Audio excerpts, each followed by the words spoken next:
हाँ जी, नमस्ते सबको, नमस्कार। कैसे हैं आप सब लोग? बढ़िया, सही से चल रहा है सब? नमस्ते, नमस्ते, नमस्कार सबको। Good evening, good evening, good evening.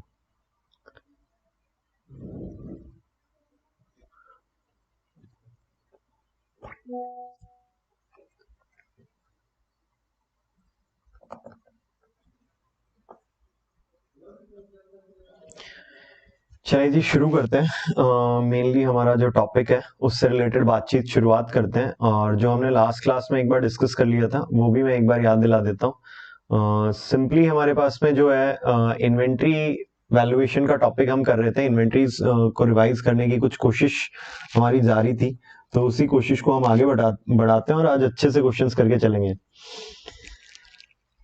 चलो ठीक है भाई साहब, पेपर वाला क्वेश्चन करवा दें। जरूरी है कल क्वेश्चन आए? ऐसा कुछ जरूरी है कल आए या एग्जाम में क्वेश्चन आए? कंफर्म थोड़ी ना है, एग्जाम में आएगा ही।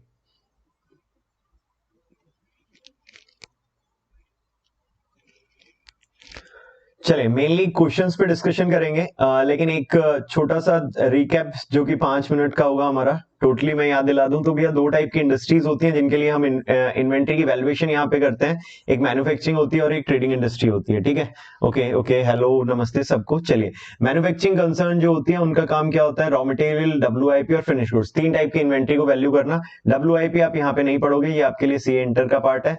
ठीक है, चलिए आगे आगे बढ़ते हैं। देन फिर भी है ट्रेडिंग गुड्स। ट्रेडिंग गुड्स मतलब ट्रेडिंग कंसर्न के लिए ट्रेडिंग गुड्स की बात की जाती है, मतलब ऐसी ऑर्गेनाइजेशन जो कि सामान बेचने और खरीदने का ही काम कर रही है, सिर्फ कुछ बना नहीं रही है, तो उनके ट्रेडिंग गुड्स की बात करते हैं। तो आप यहाँ पे जो पढ़ने वाले हो, एक तो रॉ मटेरियल और एक फिनिश गुड्स, और जो ट्रेडिंग गुड्स की वैल्यूएशन होती है वो कैसे होती है। चलिए आगे देखना, मतलब अपनी एजम्पशंस कैसे लगा लेते हो कि कल नहीं आएगा, आ जाएगा। तो भाई जो भी आएगा नहीं आएगा भगवान जाने, कल ही पता चलेगा वो तो। इन्वेंट्री की वैल्यूएशन की टेक्निक्स क्या है, किस तरीके से इन्वेंट्री को वैल्यू किया जाता है? तो हमने हिस्टोरिकल मेथड और नॉन हिस्टोरिकल मेथड, दो मेथड्स होते हैं, एक FIFO LIFO method, weighted average, और एडजस्टेड सेलिंग प्राइस मेथड। जो आज बात करेंगे वो एडजस्टेड सेलिंग प्राइस मेथड से शुरुआत करेंगे। इसके क्वेश्चन से हम शुरुआत करेंगे सर, इसके क्वेश्चन से हम स्टार्टिंग करके चलेंगे। ठीक है, एडजस्टेड सेलिंग प्राइस मेथड के क्वेश्चन से स्टार्टिंग करेंगे। ये सब हमने बात करी थी। इन्वेंट्री का AS2 का जनरल रूल था भैया, एनआरबी और कॉस्ट जो भी लोअर होती है उस पे इन्वेंट्री को वैल्यू किया जाता है, ये सब हमने पढ़ा था। देन फिर हमने ये पढ़ा था कि क्या क्या इंक्लूड करते हैं as per standard purchase, conversion cost वगैरह, ये सारी चीजें हम इसमें इंक्लूड करते हैं। मेनली कॉस्ट ऑफ कन्वर्जन का मतलब यहाँ पे आपको बता रखा है, जनरली बता दूं तो कॉस्ट ऑफ कन्वर्जन के अंदर आता है मेनली आपका लेबर की कॉस्ट, जो मेरा मटेरियल रॉ मटेरियल है, रॉ मटेरियल को फिनिश गुड्स में कन्वर्ट करने को बोला जाता है आपका कॉस्ट ऑफ कन्वर्जन। मतलब जो जो खर्चा मेरे रॉ मटेरियल को कन्वर्ट करने में लगेगा, रॉ मटेरियल के कन्वर्ट करने में लगेगा फिनिश गुड्स को, उसको हम बेसिकली कन्वर्जन कॉस्ट बोलते हैं। तो लेबर की कॉस्ट और इनडायरेक्ट कॉस्ट जो लगती है, ठीक है, लेबर की कॉस्ट और जो ओवरहेड की कॉस्ट लगती है वो आपकी कन्वर्जन कॉस्ट कहलाती है, कॉस्ट ऑफ कन्वर्जन कहलाती है। ये नॉर्मल डिस्कशंस थे हमारे। कुछ चीजों को इंक्लूड नहीं करते हैं जिसमें स्टोरेज कॉस्ट, एडमिन और सेलिंग वगैरह थी। एनआरबी क्या होती है उसकी बात ये कर रहा है। रिकॉर्डिंग सिस्टम में हमने पढ़ा था पीरियोडिक और परपेचुअल। पीरियोडिक के अंदर टाइमली कुछ टाइम के अनुसार, थोड़े थोड़े टाइम के अनुसार जो है वो बेसिकली आपका फिजिकल काउंट होता रहता है, इन्वेंट्री का फिजिकल काउंट होता है, फिजिकली मेजर करके चलते हैं। ठीक है, चलो चलो, स्माइल देख करके लग रहा है कि आएगा यार, ये कैसी बातें कर रहे हो। चलो कोई बात नहीं, आएगा तो आ जाएगा, क्या कर रहे हैं। मेरे को थोड़ी ना पता, मैंने देखा भी नहीं है पेपर कैसा है। चलो आगे देखिएगा।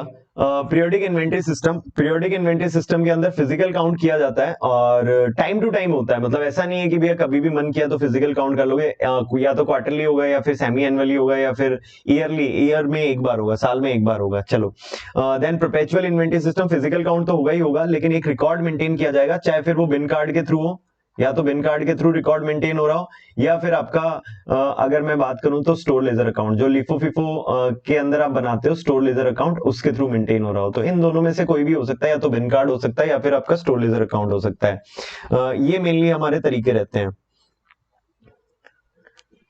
बिल्कुल आंख बंद करके पेपर बनाया मैंने। आइए चलिए, ये नॉर्मली हमारा डिस्कशन हो जाता है इन सब चीजों पे, लीफो फिफो और ये सब बातें हमने थोड़ी बहुत लास्ट क्लास में कर ली थी। भाई फर्स्ट इन फर्स्ट आउट होता है। एडजस्टेड सेलिंग प्राइस मेथड पे मैं थोड़ी बहुत बातचीत करके चलूंगा, तो आइएगा उसी से हम चीजों को स्टार्ट करते हैं। और भैया बातचीत आज जो रहेगी वो मेनली फोकस रहेगी इन्वेंट्री टेकिंग और एडजस्टेड सेलिंग प्राइस मेथड पे।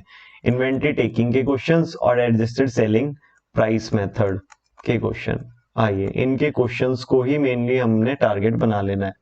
भाई एडजस्टेड सेलिंग प्राइस मेथड में होता क्या है, क्लोजिंग स्टॉक जो मेरे को गिवन होता है, जो मेरा क्लोजिंग स्टॉक गिवन होता है, इस क्लोजिंग स्टॉक को मैं सेलिंग प्राइस से, जो सेल्स प्राइस पे गिवन होता है, मैं क्लोजिंग स्टॉक को लेकर के आता हूं मेरी कॉस्ट प्राइस पे। सिंपली मैं मेरे क्लोजिंग स्टॉक को सेलिंग प्राइस से कहां पे लेकर के आता हूं, मेरी कॉस्ट प्राइस पे लेकर के आता हूं। सिंपल ये मेरा लॉजिक है। एडजस्टेड सेलिंग प्राइस मेथड का मतलब ये है मेरा, सिंपली अगर देखोगे तो क्लोजिंग स्टॉक जो है, जो भी सेलिंग प्राइस पे दिया हुआ होता है, मैं उसको कन्वर्ट करता हूं क्लोजिंग स्टॉक को मेरी कॉस्ट प्राइस पे। अब कैसे करता हूं उसके लिए ध्यान से समझिएगा।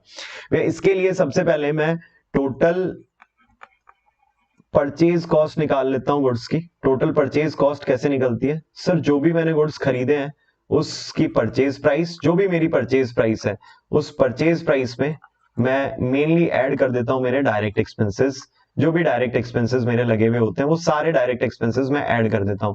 अब मान लीजिए यहाँ पे जो भी आपकी ये आई परचेज प्राइस और डायरेक्ट एक्सपेंस ऐड करके, अगर कोई ओपनिंग स्टॉक अगर दे रखा है, इसमें अगर कोई ओपनिंग स्टॉक दे रखा है, तो वो भी आप क्या कर लोगे, ओपनिंग स्टॉक को भी ऐड ऑन कर लोगे। अब ओपनिंग स्टॉक ऐड क्यों कर रहे हैं, क्योंकि मैं टोटलिटी में वो गुड्स निकालना चाहता हूं जो कि मेरे पास में अवेलेबल है बेचने के लिए। ठीक है, total goods available for cell, available for cell, बेचने के लिए जो भी गुड्स हमारे पास में अवेलेबल है मैं वो यहां से कैलकुलेट कर लूंगा। ठीक है, मेनली कैसे कैलकुलेट किया, जो भी इस बार परचेज किया उस परचेज प्राइस में डायरेक्ट एक्सपेंसेस ऐड किया, और जो ओपनिंग स्टॉक है, मतलब लास्ट ईयर का जो क्लोजिंग है और इस बार के लिए जो ओपनिंग है, वो दोनों आप यहाँ पे क्या कर लोगे, ऐड कर लोगे। तो मेनली आप जैसे ही ऐड करोगे तो यहाँ पे आपके पास में टोटल गुड्स आ जाएंगे जो कि अवेलेबल फॉर सेल है, मतलब बेचने के लिए, मतलब सेल करने के लिए तैयार है। ठीक है, इन गुड्स को आप बेचने के लिए रेडी हो और इतना गुड्स आप मार्केट के अंदर सेल करोगे।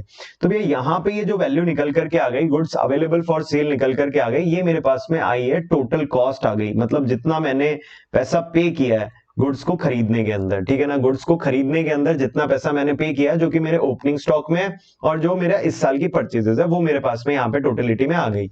ठीक है, अब ये मैंने निकाली क्यों है वो आपको पता चलेगा क्यों, वो ध्यान से देखिएगा। मैंने यहाँ पे सिंपली ये देख लेनी है कि मेरी सेल्स कितनी है, नॉर्मली सेल्स कितनी है, उस सेल्स में ऐड कर देना है क्लोजिंग स्टॉक ऐड कर देना है सेलिंग प्राइस का। ठीक है, क्लोजिंग स्टॉक ऐड कर देंगे कौन सी प्राइस पे, सेलिंग प्राइस पे। अब सेलिंग प्राइस पे क्लोजिंग स्टॉक क्यों ऐड कर रहे हो, देखो सिंपल सी बात है कि मैं यहां से टोटल पॉसिबल सेल्स निकाल रहा हूं, टोटल पॉसिबल सेल्स, यहां से मैं क्या निकाल रहा हूं, टोटल पॉसिबल सेल्स निकाल रहा हूं कि टोटल पॉसिबल सेल्स मेरी इतनी है। अगर आप यहां पे देखोगे तो टोटल पॉसिबल परचेजेस या ऐसे गुड्स जो कि आप सेल करने के लिए तैयार हो, वो उसकी कॉस्ट आपने यहां पे निकाल ली, और टोटल पॉसिबल सेल्स यहां से आपने निकाल ली। मतलब अगर मान लीजिए जितना सामान मेरे पास में ओपनिंग स्टॉक में था, बिल्कुल ध्यान से सुनिएगा, जितना सामान मेरे पास में ओपनिंग स्टॉक में था और जितना सामान मैंने इस साल खरीदा, जितना मेरे पास में ओपनिंग स्टॉक में था और जितना सामान मैंने इस साल खरीदा, अगर इस पूरे सामान को मैं बेच दूं, अगर पूरे सामान को मैं सेल कर दूं, तो भाई मैं कितने रुपए में सेल कर पाऊंगा, वो मेरे पास में यहां पे आ गया। ठीक है, मतलब आपने टोटल परचेज और ओपनिंग स्टॉक की वैल्यू को ऐड किया, तो जहां से आपकी टोटल परचेजेस निकल आई, मतलब इस साल जो गुड्स अवेलेबल है आपके लिए परचेज करने के बाद में, जो गुड्स अवेलेबल है सेल करने के लिए, वो आपके पास में यहाँ पे निकल आया। और यहाँ पे टोटल पॉसिबल सेल्स निकल आई। कैसे निकाली टोटल पॉसिबल सेल्स? जितनी मेरी सेल्स थी उसके अंदर मेरा जो भी क्लोजिंग स्टॉक सेलिंग प्राइस पे, क्योंकि यहाँ एडजस्टेड सेलिंग प्राइस में आपको क्लोजिंग स्टॉक जो है वो सेल्स प्राइस पे गिवन होगा। अगर अब क्लोजिंग स्टॉक सेल्स प्राइस पे गिवन है आपको, अगर क्लोजिंग स्टॉक आपको सेल्स प्राइस पे दे रखा है, इन दैट सिनेरियो भैया मेरे पास में सिंपल सा लॉजिक क्या निकल करके आता है? सिंपल सा लॉजिक ये है कि भैया ये जो सेल है इसको अगर मैं मान लीजिए, सॉरी, जो क्लोजिंग स्टॉक है इसको अगर मान लीजिए मैं सेल कर देता तो मेरी टोटल पॉसिबल सेल कितनी होती? मतलब सिंपल आपने यहाँ पे ये अजम्पशन ले ली कि जितने मैंने गुड्स खरीदे और जितने गुड्स मेरे पास में पहले से पड़े थे, मतलब ओपनिंग स्टॉक और जो मेरी परचेजेस है, अगर इस पूरे के पूरे फिगर को मैं सेल कर देता, बेच देता, तो मैं कितने रुपए में बेचता? That is called the total possible sales. अगर मैं आपको याद दिलाऊं तो सर हमने इसको लिखा भी था, एक सेकंड में आपको ये दिखाता हूं। ये देखिए एडजस्टेड सेलिंग प्राइस मेथड, ये लीजिए मैंने यहां से क्या निकाला था। अगर मैं आपको पुराना तरीका दिखाऊं जहां से हमने सारी चीजें करी थी, जहां पे सारी चीजें डिटेल में लिखी थी, तो भैया मैंने सबसे पहले क्या निकाली थी? टोटल सेल्स निकाली थी। सबसे पहला काम मेरा क्या था? मैंने यहाँ पे टोटल सेल्स पॉसिबल सेल्स निकाली थी। और वो टोटल पॉसिबल सेल्स कैसे आई थी? जितना मेरा क्लोजिंग स्टॉक है जो कि सेलिंग प्राइस पे गिवन है, क्योंकि भैया मेरे को तो क्लोजिंग स्टॉक सेलिंग प्राइस पे गिवन है, मेरे को कैलकुलेट किस पे करना है? कॉस्ट प्राइस पे कैलकुलेट करना है। तो sales plus closing stock at selling price, ये मेरे को गिवन है। देन मैंने क्या निकाला? भैया total cost of goods available for sales, goods available for sale है उसकी टोटल कॉस्ट कितनी है? कैसे निकाला? टोटल परचेज कॉस्ट जिसमें डायरेक्ट एक्सपेंसेस वगैरह ऐड कर दिए, ओपनिंग स्टॉक जो आपको कॉस्ट पे दे रखा है वो। अब ये जैसे ही आ गया, मैं यहां से मैक्सिमम पॉसिबल प्रॉफिट्स आपने निकाल लिए। मैक्सिमम पॉसिबल प्रॉफिट मतलब जो सामान मैंने खरीदा अगर मैं सारा का सारा बेच देता, बिल्कुल ध्यान से सुनना, मैक्सिमम पॉसिबल प्रॉफिट का मतलब ये होता है कि जो सामान मैंने परचेज किया अगर वो मैं सारा का सारा सेल कर देता तो कितने रुपए में सेल करता और कितना प्रॉफिट वहां से कमाता? तो भैया इस इतने अमाउंट में सेल करता, जो आपको ये अमाउंट दे रखा है इतने अमाउंट में मैं सेल करता, ये मेरी कॉस्ट थी। तो ये बेसिकली सेल, जो टोटल पॉसिबल सेल्स थी और जो total goods available for cell थे उसको वहां से माइनस किया, तो मेरे पास में ये टोटल प्रॉफिट आ गया। अब जैसे ही ये प्रॉफिट निकल आया, सर इस प्रॉफिट से परसेंटेज ऑफ प्रॉफिट निकाल लो। कैसे निकालोगे परसेंटेज ऑफ प्रॉफिट? जो भी मेरे पास में मैक्सिमम पॉसिबल प्रॉफिट आया, इस मैक्सिमम पॉसिबल प्रॉफिट को टोटल पॉसिबल सेल्स से, भैया जितनी सेल आप कर रहे हो उस सेल पे ही तो निकलता है प्रॉफिट का परसेंटेज। किस पे निकलता है? सेल्स पे निकलता है। तो भैया ये लीजिए सेल्स पे आप कैलकुलेट कर लीजिए, maximum possible profit divided by total possible sales into 100। यहां से परसेंटेज आपके पास में आ गया, जो परसेंटेज आ गया उसको आप रिड्यूस कर लोगे। Closing stock at selling price, closing stock किस पे दे रखा है? हमें सेलिंग प्राइस पे दे रखा है।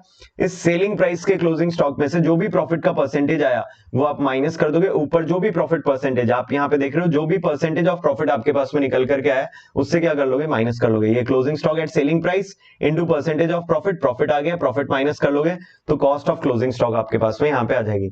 जैसे ही कॉस्ट ऑफ क्लोजिंग स्टॉक आ गया देन फिर भी आपका काम डन हो गया, क्योंकि हमें यही कैलकुलेट करना था एडजस्टेड सेलिंग प्राइस मेथड के अंदर। आइए इससे रिलेटेड एक क्वेश्चन डिस्कस करते हैं, बिल्कुल ध्यान से सब लोग देखेगा, एक मिनट। ये लीजिए सर, इससे रिलेटेड एक क्वेश्चन आपके सामने ये रहा। आप लोग मेरे को बताएंगे कैसे कैसे क्या कैलकुलेट होगा। सब लोगों के पास में कैलकुलेटर होना चाहिए और सब लोग आंसर करेंगे। प्लीज ध्यान से, सब लोग आंसर करेंगे, सब लोगों के पास में कैलकुलेटर यहाँ पे होना चाहिए। तो प्लीज ध्यान से आइएगा मेरे साथ में। क्वेश्चन नंबर 5 जो आपको यहाँ पे दे रखा है, प्लीज सब लोग ध्यान से। यहाँ पे दे रखा है XYZ जो है वो एक रिटेल बिजनेस में, following information are obtain from their records for the year ended 31 March 2016। उनके रिकॉर्ड से हमारे पास में ये इन्फॉर्मेशन आई है। गुड्स रिसीव फ्रॉम सप्लायर, इतने के गुड्स हमने खरीदे, subject to trade discount and taxes. अभी इसमें ट्रेड डिस्काउंट माइनस होना है और टैक्सेस लगने हैं। ये लीजिए भैया 15,75,500, 15,75,500 भैया इतने के गुड्स हैं, 15,75,75,500, 15,75,500 के गुड्स हैं। इन्होंने फिर आगे बोला 3% का ट्रेड डिस्काउंट लगना है और सेल्स टैक्स लगना है 11%। तो भैया ये ट्रेड डिस्काउंट माइनस करके बताना, ट्रेड डिस्काउंट का अमाउंट बताना कितना आएगा। 3% कैलकुलेट करिए सब लोग और बताइए कितना आ रहा है। 15,75,500 का 3% कैलकुलेट करके बताना कितना आ रहा है। 47,265 कैलकुलेट करके बताइए, यही आ रहा है। माइनस करके बताना कितना आ जाएगा। बिल्कुल 15,28,235। भैया इसको हम परचेज वैल्यू के नाम से जानते हैं। इसको किस नाम से जानेंगे? परचेज वैल्यू के नाम से जानेंगे। प्लीज आपके आंसर का वेट कर रहा हूं। क्या यही होने वाला है? चलिए जी, बिल्कुल ध्यान से। क्या किया हमने यहाँ पे, सबसे पहले हमारे पास में 15,75,000 का जो मेनली मेरे को अमाउंट दे रखा था, इस अमाउंट में से मैंने सिंपली ट्रेड डिस्काउंट माइनस कर दिया। ट्रेड डिस्काउंट माइनस करने के बाद में मेरे पास में क्या आ गई? परचेज वैल्यू आ गई। ट्रेड डिस्काउंट जो है उसको माइनस किया, जैसे ही मेरे पास में ट्रेड डिस्काउंट को माइनस किया, मेरे पास में परचेज वैल्यू निकल आई। अब ये जो परचेज वैल्यू आई है, इस परचेज वैल्यू के अंदर हम क्या ऐड कर देंगे? मेनली इसके अंदर हम ऐड कर देंगे आपका सेल्स टैक्स। क्या ऐड कर देंगे इसके अंदर? Sales tax. क्या ऐड कर दिया जाएगा? Sales tax. भी ऐड करना सेल्स टैक्स 15,28,235 का 11%। भैया सेल्स टैक्स क्यों ऐड कर रहे हो? सेल्स टैक्स क्यों ऐड हो रहा है? देखो बेटा, एक चीज ध्यान में रखना, ट्रेड डिस्काउंट जो होता है वो जैसे हमने पढ़ा है कि वो एक्चुअल में कोई डिस्काउंट होता नहीं है, बस वो सिर्फ हमारी एक इन्फ्लेटेड प्राइस होती है। इन्फ्लेटेड प्राइस को कम करने के लिए डिस्काउंट दिया जाता है। तो पहले ट्रेड डिस्काउंट माइनस होता है, देन कोई जीएसटी वगैरह हुआ, सेल्स टैक्स वगैरह हुआ, कुछ भी टैक्स हो वो उस पर लगेगा। जब तक गिवन नहीं है कि भैया सेल्स टैक्स का हमें क्रेडिट मिलेगा या नहीं मिलेगा, या जीएसटी है तो जीएसटी का क्रेडिट मिलेगा या नहीं मिलेगा, तब तक हम ये मानेंगे कि वो कॉस्ट का पार्ट बनेगा। तो हम इसको क्या करेंगे? यहाँ पे कॉस्ट का पार्ट बना लेंगे। ये कितना आ जाएगा बेसिकली? सेल्स टैक्स अगर आप यहाँ पे ऐड करोगे तो ये आ जाएगा 168,106 ये आपके लिए आ गया सेल्स टैक्स। भैया यहाँ से टोटल वैल्यू निकाल लीजिए। टोटल वैल्यू हो जाएगी 15,28,235। तो भैया ये हो गया आपका टोटल अमाउंट। टोटल अमाउंट हो गया यहाँ पे 16,96,000 और 341 प्लस इसमें आपको यहाँ पे देखोगे तो पैकेजिंग एंड ट्रांसपोर्टेशन चार्जेस दे रखे हैं। और जब मैंने बताया था अगर पैकेजिंग लिखा हुआ हो सिंपली तो उसको डायरेक्ट एक्सपेंसेस या फिर उसको रिलेटेड टू परचेज मान करके क्या कर देना? ऐड कर देना। अगर सिर्फ पैकेजिंग लिखा हुआ है और वो पैकेजिंग पे ऐसा कुछ नहीं दिया हुआ कि वो सेल्स पे या परचेज पे कुछ नहीं बता रखा, तो हम उसको डायरेक्ट एक्सपेंस मान करके परचेजेस में ऐड कर देंगे। तो ऐड कर दीजिए भैया 87,500 की ये जो भी मेरी बेसिकली आपकी पैकेजिंग या ट्रांसपोर्टेशन चार्जेस है, प्लीज ऐड कर लीजिए। ऐड कर लीजिए 16,96,341 एडेड 87,500 इसमें ऐड कर लीजिए, दैट इज 17,83,841 17,83,841 ये आपके लिए आ गया सबका? आ रहा है इतना? पक्का? हाँ जी, आंसर करिए, क्या इतना आ रहा है सबका? हाँ जी, यहां तक कोई दिक्कत है? बताओ।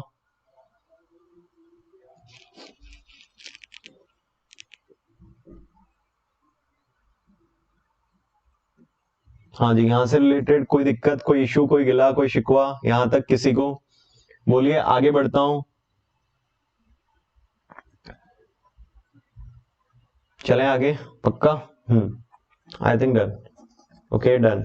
चलिए चलिए चलिए चलिए डन। चलो अब ध्यान से, इसके बाद हमारे पास में यहाँ पे आगे देखोगे तो आपको सेल्स दे रखा है ड्यूरिंग द ईयर। भैया ये सेल्स है और ये हमारे पास में सेल्स प्राइस है क्लोजिंग इन्वेंट्री की। ठीक है सर, तो जो सेल्स प्राइस है और सेल्स है, तो सेल्स आपको गिवन है। अगर आप सेल्स देखोगे तो 22,45,500 की सेल्स गिवन है। ठीक है, और क्लोजिंग स्टॉक भी गिवन है, सेलिंग प्राइस। क्लोजिंग स्टॉक भी गिवन है किस पे? सेलिंग प्राइस पे। तो मैं यहां से टोटल पॉसिबल सेल्स निकालूंगा। मैंने टोटल पॉसिबल जो basically cost of goods available for sale था, sorry total cost of goods available for sale था, वो मैंने निकाल लिया। क्योंकि कोई ओपनिंग स्टॉक नहीं है तो जो परचेजेस वगैरह दे रखी थी वो परचेजेस वगैरह से मैंने यहाँ पे कैलकुलेट कर लिया। ऐसा क्यों किया? मैंने सिंपल जो है यहाँ पे काम किया कि भैया मेरे पास में जितनी परचेजेस थी उसमें जो कॉस्ट ऐड होनी थी वो ऐड कर दिया। अगर डिस्काउंट था तो वो डिस्काउंट मैंने माइनस कर दिया। जैसे आप देखोगे यहाँ पे सबसे पहले डिस्काउंट ही माइनस किया था, देन उसके बाद में सेल्स टैक्स और पैकेजिंग वगैरह का खर्चा ऐड किया था। अब मेरे पास में यहाँ पे कॉस्ट ऑफ परचेजेस आ गई, टोटल परचेजेस, क्योंकि ओपनिंग स्टॉक कुछ है नहीं तो मैं उसको कुछ मानूंगा नहीं। अब यह मेरे पास में सेल्स गिवन है और क्लोजिंग स्टॉक है, उसकी कॉस्ट निकालनी है। क्लोजिंग स्टॉक गिवन तो है, लेकिन क्लोजिंग स्टॉक किस पे गिवन है? मेरे को सेलिंग प्राइस पे गिवन है। अब मेरे को उसकी कॉस्ट निकालनी है। अब उसकी कॉस्ट निकालने के लिए पहले मैं टोटल पॉसिबल सेल्स निकालूंगा ताकि टोटल पॉसिबल प्रॉफिट्स निकाल सके। तो टोटल पॉसिबल सेल्स यहां से कितनी आएंगी बता सकता है कोई मेरे को? ऐड करेंगे इसको और बताएंगे यहाँ पे total possible sales. Total possible sales, TPS का मतलब होता है टोटल पॉसिबल सेल्स, ध्यान रखना। टोटल पॉसिबल सेल्स, टीपीएस का मतलब हो गया टोटल पॉसिबल सेल्स। 2,35,000 आपके पास में यहाँ पे आ गई 24,80,000 की। ठीक है, 24,80,500 की, यही आ रहा है? पक्का? हाँ, 24,80,500 ये हमने कैलकुलेट कर लिया। टोटल पॉसिबल सेल्स 24,80,500 मेरे पास में यहाँ पे आ गई। अब भैया ये टोटल पॉसिबल सेल्स जो है, इस टोटल पॉसिबल सेल्स में से अगर आपकी ये जो कॉस्ट है 17,17,83,841, ये जो टोटल परचेजेस कॉस्ट है, अगर इसको मैं माइनस कर दूं तो मैक्सिमम सिनेरियो के अंदर मेरा कितना प्रॉफिट हो सकता है, मतलब हाईएस्ट केस क्या हो सकता है, कितना मैक्सिमम प्रॉफिट मैं कमा सकता हूं, वो मेरा यहां से निकल आएगा। तो भैया मैक्सिमम प्रॉफिट निकाल लेते हैं। तो ये आ जाएगा maximum profit is equal to कितना होगा, आप यहां से देख सकते हो 24,80,500, इसमें से माइनस कर दीजिए 17,83,841। प्लीज आंसर करना कितना आएगा यहाँ से मैक्सिमम पॉसिबल प्रॉफिट कितना आ जाएगा। बिल्कुल आंसर्स आने शुरू हो गए हैं। 696,659 ओके डन। भैया ये मेरे पास में मैक्सिमम प्रॉफिट आ गया। देन फिर यहाँ से परसेंटेज ऑफ प्रॉफिट आ जाएगा। परसेंटेज ऑफ प्रॉफिट बताइए कितना आ जाएगा percentage of profit. 696,659 divided by, इसको आप डिवाइड कर दीजिए टोटल जो आपके पास में पॉसिबल सेल्स थी या जो भी सेल्स है उससे डिवाइड कर दीजिए और 100 से मल्टीप्लाई कर दो और बताओ मेरे को कितना आ जाता है। परसेंटेज ऑफ प्रॉफिट बता दीजिए यहां से, परसेंटेज ऑफ प्रॉफिट कितना आ जाएगा बता दें। 28.09%। Okay done. अब जैसे ही हमारे पास में ये 28.09% आ गया भैया, हमारे पास में क्लोजिंग स्टॉक गिवन है। क्लोजिंग स्टॉक ठीक है, सेलिंग प्राइस पे हमें गिवन है 2,35,000 का 235। इस 235 में से प्रॉफिट पार्ट हटा दीजिए। प्रॉफिट पार्ट कितना आ जाएगा 235 का 2,35,000 का 2,35,000 का 28.09% करना। 29.09% कितना आ जाएगा। बिल्कुल बिल्कुल सबके आंसर बिल्कुल करेक्ट है सर। 28.09% ऑलमोस्ट करेक्ट है। चलिए जी बिल्कुल ध्यान से अभी मेरे को बता दीजिए यहाँ पे 235 का 28.09%। आप लोग मेरे साथ साथ में करते रहिए, मजा आ जाएगा, बहुत अच्छा लगेगा मेरे को, सच बता रहा हूँ। अच्छे से करेंगे आज, चाहे इसको कितना भी टाइम लग जाए, मैं बहुत फ्री हूँ ठीक है। कितना भी टाइम लग जाए बहुत अच्छे से करेंगे पूरे चैप्टर को, कितना भी टाइम लग जाए सर, आज जगाया रखो, चाहे सुबह सुबह ही हम जाएंगे ठीक है, सुबह ही हम जाएंगे चाहे कितना भी टाइम लग जाए।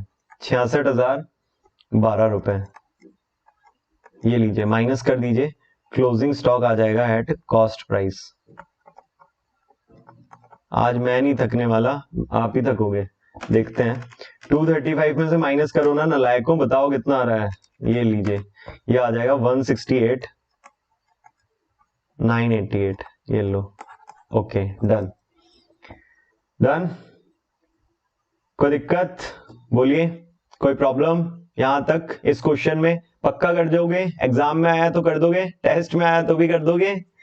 हाँ जी बोलिए, एग्जाम में आए टेस्ट में आए पक्का कर लोगे? हाँ जी चलिए आगे बढ़ते हैं बिल्कुल ध्यान से। चलिए जी डन। हमारे पास में एडजस्टेड सेलिंग प्राइस मेथड का एक बहुत ही अच्छा क्वेश्चन जिसको हमने अभी किया, मेनली क्वेश्चन नंबर 5 ठीक है। क्वेश्चन नंबर 5 आपका डन है। कोई दिक्कत है इसके अंदर? पक्का। चलिए जी, आई थिंक कोई दिक्कत नहीं है भैया। सिमिलर क्वेश्चन है क्वेश्चन नंबर 6 जो कि एग्जाम में भी आया है भैया, ये एग्जाम में आया है। और ऊपर वाला क्वेश्चन अभी तक एग्जाम में नहीं आया है, मैं बता रहा हूं आपको। क्वेश्चन नंबर 5 अभी तक एग्जाम में नहीं आया। जो अच्छा क्वेश्चन है वो इंस्टीट्यूट ने अभी नहीं दिया है, और मेनली जो आसान क्वेश्चन है वो इंस्टीट्यूट दे चुका है। ये क्वेश्चन आपको पता नहीं, आपको हंसी भी आनी चाहिए, इस क्वेश्चन को 5 मार्क्स में इंस्टीट्यूट ने दिया था। 5 नंबर में इतने आसान क्वेश्चन इंस्टीट्यूट दे देता है।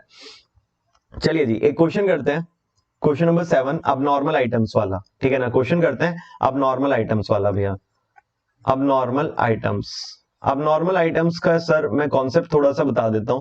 कुछ ऐसे गुड्स होते हैं हमारे, कुछ ऐसे गुड्स होते हैं जिनकी एक्चुअल के अंदर जो मतलब सेल वैल्यू है ना वो कम हो जाती है। तो अब हमने जो कॉन्सेप्ट पढ़ा है उस कॉन्सेप्ट के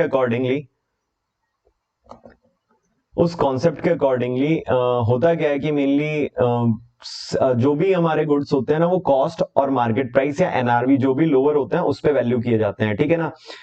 अगर उस पे वैल्यू किए जाते हैं, कॉस्ट और एनआरवी विचएवर इज लोअर पे वैल्यू किए जाते हैं, तो अगर मान लो उसकी सेलिंग प्राइस कम हो गई तो हम उसको क्या करेंगे, कम पे वैल्यू करके चलेंगे, ठीक है। जैसे मान लीजिए एक गुड्स है जिनकी एक्चुअल में उसकी कॉस्ट थी वो थी 60,000 रुपए, लेकिन जब हमने देखा भैया वो साल भर पड़े रहे, 2 साल पड़े रहे, तो फिर हमने देखा अब ये मार्केट में 40,000 में ही सेल हो सकते हैं मैक्सिमम। तो अगर वो 40,000 में ही सेल हो सकते हैं तो मैंने उसकी अपडेटेड वैल्यू जो है वो अपने बुक्स में 40,000 रिकॉर्ड करी। अब भाई अगर एक बात बताओ, एक 60,000 के स्टॉक को अगर आप 40,000 पे रिकॉर्ड करोगे तो आप अपने स्टॉक को 20,000 से कम कर रहे हो। अब 20,000 से कम कर रहे हो तो भैया मेरा स्टॉक जो है वो 20,000 से कम हो जाएगा, रिड्यूस हो जाएगा। तो यही वाली बात आती है कि कुछ अबनॉर्मल आइटम्स हमारे स्टॉक में इंक्लूडेड होते हैं, और जब वो अबनॉर्मल आइटम सेल हो जाते हैं ना, जब अब वो अबनॉर्मल आइटम क्या हो जाते हैं, सेल हो जाते हैं, तो भाई साहब फिर वो सेल्स में भी इंक्लूड हो जाते हैं। अब जैसे मान लीजिए एक अबनॉर्मल आइटम था जो मेरे ओपनिंग स्टॉक में इंक्लूडेड था। कहां पे इंक्लूडेड है? मेरे ओपनिंग स्टॉक में, मतलब जो शुरुआती स्टॉक है उसमें इंक्लूडेड है। ठीक है, सपोज ध्यान से सुनते रहना, मेरे ओपनिंग स्टॉक में क्या है, वो इंक्लूडेड है।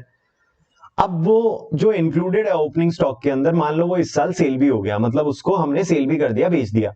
अब इस साल जब आपने उसको सेल कर दिया, बेच दिया, तो भैया हुआ क्या कि वो आपके सेल्स में भी इंक्लूड हो गया। तो एक तो ओपनिंग स्टॉक में इंक्लूडेड है, दूसरा फिर कहां पे इंक्लूडेड हो गया, वो सेल्स में भी इंक्लूड हो गया। तो दो जगह वो जाकर के इंक्लूड हो गया, एक ओपनिंग स्टॉक और एक सेल्स, सिंपली। तो अब ओपनिंग स्टॉक और सेल्स दो जगह अगर वो इंक्लूडेड है तो भैया उस अबनॉर्मल आइटम को मैं दोनों जगह से हटा दूंगा। क्यों? क्योंकि मेरे को लास्ट में मेरा क्लोजिंग स्टॉक वैल्यू करना है। अगर मैं उसको नहीं हटाऊंगा तो भैया मैं करेक्ट प्रॉफिट नहीं निकाल पाऊंगा, करेक्ट प्रॉफिट नहीं निकाल पाऊंगा तो मेरी सीओजीएस करेक्ट नहीं आएगी, और सीओजीएस करेक्ट नहीं आएगी तो उसके बेसिस में क्लोजिंग स्टॉक करेक्ट नहीं आएगा। तो इसलिए मैं ऐसा करता हूं कि मैं मेरा अबनॉर्मल आइटम मेरे ओपनिंग स्टॉक में से जो वैल्यू है वो भी हटा देता हूं, और जो मेरी सेल्स में वैल्यू है उसको भी मैं क्या करता हूं, वहां से हटा देता हूं। तो प्लीज आइएगा, एक बहुत ही अच्छा और सुंदर क्वेश्चन, बहुत ही मस्त वाला क्वेश्चन हम करके चलते हैं। हाँ जी, आग लगा दोगे क्या? हाँ जी, चलो आओ, आग वाग बाद में लगाना, अभी अभी पेपर में टाइम है, आओ। From the following particulars, ascertain the value of inventories and on 31st March 2017, 31 मार्च 2017 की इन्वेंट्री निकाल करके बताओ। मतलब 31 मार्च 2017 की मांग रहा है तो मैं इसको क्लोजिंग इन्वेंट्री मान लेता हूँ, क्लोजिंग स्टॉक मान लेता हूँ। चलो, फिर इन्वेंट्री 1 अप्रैल 2016 की दे रखी है, मतलब ओपनिंग इन्वेंट्री दे रखी है। कौन सी इन्वेंट्री दे रखी है? ओपनिंग इन्वेंट्री दे रखी है। परचेजेस दे रखे हैं फिर आपको यहाँ पे 762,500 के परचेजेस दे रखे हैं, मेनली जो इस साल गुड्स आपने परचेज किए। फिर मैन्युफैक्चरिंग एक्सपेंस 1.5 लाख रुपए का दे रखा है, सेलिंग एक्सपेंस 60,500 का दे रखा है, 60,500 रुपए का दे रखा है, एडमिन एक्सपेंसेस 30,000 के दे रखे हैं। सर देखो, ना तो सेलिंग एक्सपेंस हमारा डायरेक्ट एक्सपेंस है, ना एडमिन एक्सपेंस हमारा डायरेक्ट एक्सपेंस है। बिकॉज ऑफ डायरेक्ट क्यों? क्योंकि भाई परचेजेस के अंदर कौन से खर्चे जोड़ोगे? डायरेक्ट एक्सपेंस जोड़ोगे, वहीं से तो क्लोजिंग स्टॉक निकलेगा ना, बिल्कुल फॉर्मूला जो लगाओगे। Financial charges also not direct expense. Sales दे रखा है 12,45,000 रुपए का, सेल्स दे रखा है कितने रुपए का? 12,45,000 रुपए का। At the time of value inventory on 31 March 2016, मतलब पिछले साल, देखो ना 1 अप्रैल की इन्वेंट्री आपको दे रखी है, 1 अप्रैल 2016 की दे रखी है, मतलब ओपनिंग स्टॉक। इस ओपनिंग स्टॉक को हमने कब वैल्यू किया होगा? 31 मार्च 2016 को, मतलब लास्ट ईयर मैंने इसको क्या किया होगा? वैल्यू किया होगा। लास्ट ईयर मैंने इसको वैल्यू किया होगा, 1,42,500 पे वैल्यू किया। लेकिन कह रहा है कि जब मैं लास्ट ईयर 31 मार्च 2016 को वैल्यूएशन कर रहा था, 31 मार्च 2016 को जब मैं वैल्यूएशन कर रहा था तो हुआ क्या? A sum of 17,500 was written off on a particular item। एक पर्टिकुलर आइटम में से 17,500 मैंने राइट ऑफ कर दिए। राइट ऑफ करने का मतलब होता है खत्म कर दिए, माइनस कर दिए। क्यों कर दिए सर? ऐसे कैसे कर दिए? देखो बोला है ना, सिंपल सी बात है कि इन्वेंट्री कॉस्ट और market value which ever is lower, जो भी उनमें से कम होती है उस पर रिकॉर्ड की जाती है। तो हो सकता है कि सपोज दैट 17,500 से उसकी मार्केट वैल्यू कम हो गई होगी। अब मार्केट वैल्यू कम हो गई तो भैया मैं उसको कम पे रिकॉर्ड करूंगा, और कम पे रिकॉर्ड करूंगा तो मैंने 17,500 वहां से राइट ऑफ कर दिए, खत्म कर दिए, हटा दिए। अब आपने जैसे ही 17,500 हटाए तो हुआ क्या? Which was originally purchase for 50,000, जिसको खरीदा गया था 50,000 में। अब भाई 50,000 में एक खरीदा गया और उसमें से 17,500 हटा दिए, तो बताओ कितने की वैल्यू का गुड्स बचा होगा? बताइए बताइए बताइए, जो जो जग रहे हैं बता करके चलो। ठीक है, हाँ जी बताइए, अगर 50,000 में खरीदा था गुड्स को और 17,500 राइट ऑफ कर चुके हो तो भैया कितनी वैल्यू के गुड्स जो है वो आपके स्टॉक में इंक्लूडेड होंगे? कौन से स्टॉक में? जो 31 मार्च 2016 का है। 31 मार्च 2016 का मतलब कब का है भैया? वो अभी ऊपर वाली डेट में 1 अप्रैल 2016 का है, मतलब जो हमारा ओपनिंग स्टॉक है उसके अंदर कितना इंक्लूडेड होगा? बताइए। 50,000 में से 17,500 तो क्या कर चुके हैं? राइट ऑफ कर चुके हैं ना, खत्म कर चुके हैं। तो बताओ कितना इंक्लूडेड होगा? 32,500 रुपए का, बिल्कुल 32,500 पे वो क्या रहेगा हमारा? इंक्लूडेड होगा। अभी भी एट प्रेजेंट भी वो 32,500 पे क्या है मेरा? इंक्लूडेड है, बिल्कुल डन। ठीक है, 32,500 पे क्या है वो मेरा? इंक्लूडेड है अभी भी। अब भाई 32,500 रुपए का मेरे पास में ओपनिंग स्टॉक में एक अबनॉर्मल आइटम इंक्लूडेड है। ये अगर देखोगे ना 1,42,500, इसमें एक 32,500 का अबनॉर्मल आइटम इंक्लूडेड है। हटा देना है भाई सब अबनॉर्मल आइटम अगर आपका इंक्लूडेड है तो उसको। And was sold during the year, और सर इसको इस साल बेच दिया। कितने रुपए में बेच दिया इस साल? 45,000 में, 45,000 में आपने इसको सेल कर दिया। अब सर 45,000 में सेल कर दिया तो ये 45,000 किस में इंक्लूडेड होंगे? प्लीज मेरे को बताना। ये 45,000 रुपए में जो मैंने अबनॉर्मल आइटम को सेल कर दिया, 45,000 में मैंने जो ये अबनॉर्मल आइटम सेल कर दिया, ये सेल्स में इंक्लूडेड होगा या परचेजेस में इंक्लूडेड होगा? ठीक है ना। पहले से एक बात बताओ, मैंने बेच दिया है 45 में, तो ये किस में इंक्लूडेड होगा? सेल्स में इंक्लूडेड होगा या परचेजेस में इंक्लूडेड होगा? प्लीज आंसर करिएगा सब लोग बिल्कुल ध्यान से। भैया क्या था सिनेरियो, क्या था? 50,000 के गुड्स खरीदे थे, 17,500 राइट ऑफ कर दिए। 50,000 के खरीदे थे, 17,500 क्या कर दिए? राइट ऑफ कर दिए, खत्म कर दिए कि चलो भैया हो गया आपका काम। ठीक है, क्यों कर दिए? क्योंकि मार्केट प्राइस कम हो गई होगी। अब भैया 17,500 राइट ऑफ किया तो 32,500 मेरे स्टॉक में इंक्लूडेड है। ठीक है ना, स्टॉक में इंक्लूडेड है। फिर मैंने उसको बेच भी दिया भैया, सेल बेसिकली सेल कर दिया 45,000 में। तो 45 में अगर सेल कर दिया तो भैया ऊपर जो मेरे को सेल्स दे रखी है ना 12,45,000 रुपए की, 12,45,000 की जो सेल्स दे रखी है, उस सेल्स में ये 45,000 क्या इंक्लूडेड है पहले से। तो भैया उस सेल्स में से भी हटा दो। ओके, तो भैया दो चीजों को अपडेट कर लेना है। एक ओपनिंग स्टॉक को अपडेट कर लो जो कि मेरा ऊपर दे रखा है कितने रुपए का भैया? 1,42,500 का, 142,500 का। इस 142,500 में से एक आइटम हटा दो 32,500 का। ओके सर, बचा कितना? ओपनिंग स्टॉक बचा 1,10,000 का, ये लो। और फिर भैया सेल्स है, सेल्स में से भी एक आइटम हटा दो। कितने का भैया? 12,45,000 की सेल्स है, 12,45 में से 45,000 का अब नॉर्मल आइटम हटा दो, तो बचेगा कितना सर? 12 लाख। ये 12 लाख बच गया। फिर आगे कहता है, इसी क्वेश्चन में आगे कहता है मैंने अपडेटेड सेल्स और अपडेटेड ओपनिंग स्टॉक निकाल लिया। फिर इसी क्वेश्चन में कहता है बैरिंग द ट्रांजेक्शन, कह रहा है इस ट्रांजेक्शन को हटा करके, इस आइटम को हटा करके the gross profit earn during the year is 20% on sales. Sales पे 20% है, सेल्स पे 20% है तो कॉस्ट पे कितने परसेंट हो जाएगा? 25 हो जाएगा। ये नॉर्मल है, लेकिन कॉस्ट पे मेरे को चाहिए ही क्यों? क्योंकि भैया मेरे को सेल्स दे रखी है तो वहां से कर लूंगा। अब यहां से भैया क्लोजिंग स्टॉक निकालना है, कोई मुश्किल काम है क्या? क्लोजिंग स्टॉक ये लो निकाल देता हूं। ट्रेडिंग अकाउंट तो बनाना आता है ना बेटा सबको? ट्रेडिंग अकाउंट बना के भी कर सकते हो ये क्वेश्चन। मैंने वैसे नॉर्मली आपको करवाया है बिना ट्रेडिंग के, लेकिन आप ट्रेडिंग अकाउंट बना के भी कर सकते हो। सबसे पहले मैं यहाँ पे लिखूंगा भाई 2 ओपनिंग स्टॉक। सबसे पहले 2 ओपनिंग स्टॉक लिख दूंगा मैं यहाँ पे। कितना ओपनिंग स्टॉक आएगा सर? टोटल ओपनिंग स्टॉक था 1,42,500 का, 142,500 का। इसमें से हटा दो 32,500, ये लो 32,500 हटा दो, कितना बचेगा? 1,10,000। ये लीजिए। और यहाँ पे क्रेडिट में आप लिख दोगे बाय सेल्स। भैया मैंने सामान बेचा भी है कुछ, ठीक है ना। अब बेचा है उसको भी अपडेट किया है। क्यों अपडेट किया है? क्योंकि भैया एक्चुअली में जो मैंने सेल किया है, ठीक है, उसमें एक अबनॉर्मल आइटम इंक्लूडेड है। अब जो अबनॉर्मल आइटम इंक्लूडेड है वो हटा दीजिए। 45,000 का अबनॉर्मल आइटम हटा देते हैं। 12,45,000 में से 45,000 हटाओ। अब 12,45 में से 45 हटाया तो कितने रुपए बचेगा? 12 लाख रुपए बचेगा। ये लो सर, ये दोनों लिख दिए। यही तो अपडेट करने थे, बाकी तो एज इट इज ऊपर से उठाना है सीधा सीधा। आओ भैया, इन्वेंट्री लिख चुके हैं, ओपनिंग स्टॉक, परचेजेस बताओ 7,62,500 और मैन्युफैक्चरिंग एक्सपेंसेस 1.5 लाख है भैया। ये लो परचेजेस मेरे पास में यहाँ पे है भैया, ये लो मेरे पास में परचेजेस है 7,62,500, 7,62,500, और मेरे पास में मैन्युफैक्चरिंग एक्सपेंसेस भी है, और मैन्युफैक्चरिंग एक्सपेंसेस है 1.5 लाख भैया। इसके अलावा कोई डायरेक्ट एक्सपेंस है नहीं इसके अंदर, सारे इनडायरेक्ट एक्सपेंस है। बेसिकली आपको अब क्लोजिंग स्टॉक को वैल्यू करना है, लेकिन क्लोजिंग स्टॉक से पहले प्रॉफिट भी तो लिखिए यहाँ पे, ग्रॉस प्रॉफिट। भैया जीपी, जीपी कितना दे रखा था? सेल्स का 20%। भैया अब नॉर्मल आइटम को हटा करके जो सेल्स है उस पे 20%, तो बताना कितना आएगा? जीपी यहां से आ जाएगा 240, सॉरी। हाँ जी, टोटल बताइए और बताओ क्लोजिंग स्टॉक यहाँ पे कितना बच रहा है। बैलेंसिंग फिगर से क्लोजिंग स्टॉक निकाल लो, बाय क्लोजिंग स्टॉक। ये लो बैलेंसिंग फिगर से क्या निकाल लो? यहाँ पे क्लोजिंग स्टॉक निकाल लो, बाय बैलेंसिंग फिगर से क्लोजिंग स्टॉक निकाल लीजिए। बताइएगा सब लोग कितना आंसर आ रहा है, बता के चलेंगे सब लोग, बता के चलेंगे कितना आ रहा है। हाँ जी, waiting for your answer. Sir कुछ भी नहीं है, आई थिंक फाइनेंशियल चार्जेस आएगा नहीं, सेलिंग एक्सपेंसेस, एडमिन एक्सपेंसेस कुछ नहीं आना। चलिए बताएंगे यहाँ से कितना कितना आ रहा है, बता करके चलेंगे प्लीज सब लोग मेरे को। भैया टोटल हो गया 1,10,000। टोटल बताओ, टोटल बताओ, पहले टोटल बताओ। ठीक है 62,500, ठीक है टोटल बताइए। टोटल आ रहा है 762,500, 150, ओके 240। हाँ बेटा मेरी मैथ्स कमजोर है। 12,62,000, मैं तो कैलकुलेटर से ही काम चला लेता हूँ। 12,62,500, ये माइनस करिए 62,500। हाँ जी बताइए, क्या इस तरीके से सही है या वैसे जैसे हमने किया था? जैसा मर्जी कर सकते हो आप, दोनों में से जो मर्जी है वो तरीका आप अपना सकते हो। डन है, यहां से रिलेटेड कोई दिक्कत है? अब नॉर्मल आइटम कर पाओगे अभी? पक्का इस तरीके से कर सकते हो? कौन सा बेटर है? कौन सा बेटर है? आई थिंक वैसे तो दोनों ही आसान है, कोई बहुत ज्यादा मुश्किल है नहीं, बट इसके थ्रू आपके पास में थोड़ा ऑर्गेनाइज तरीके से आ गया।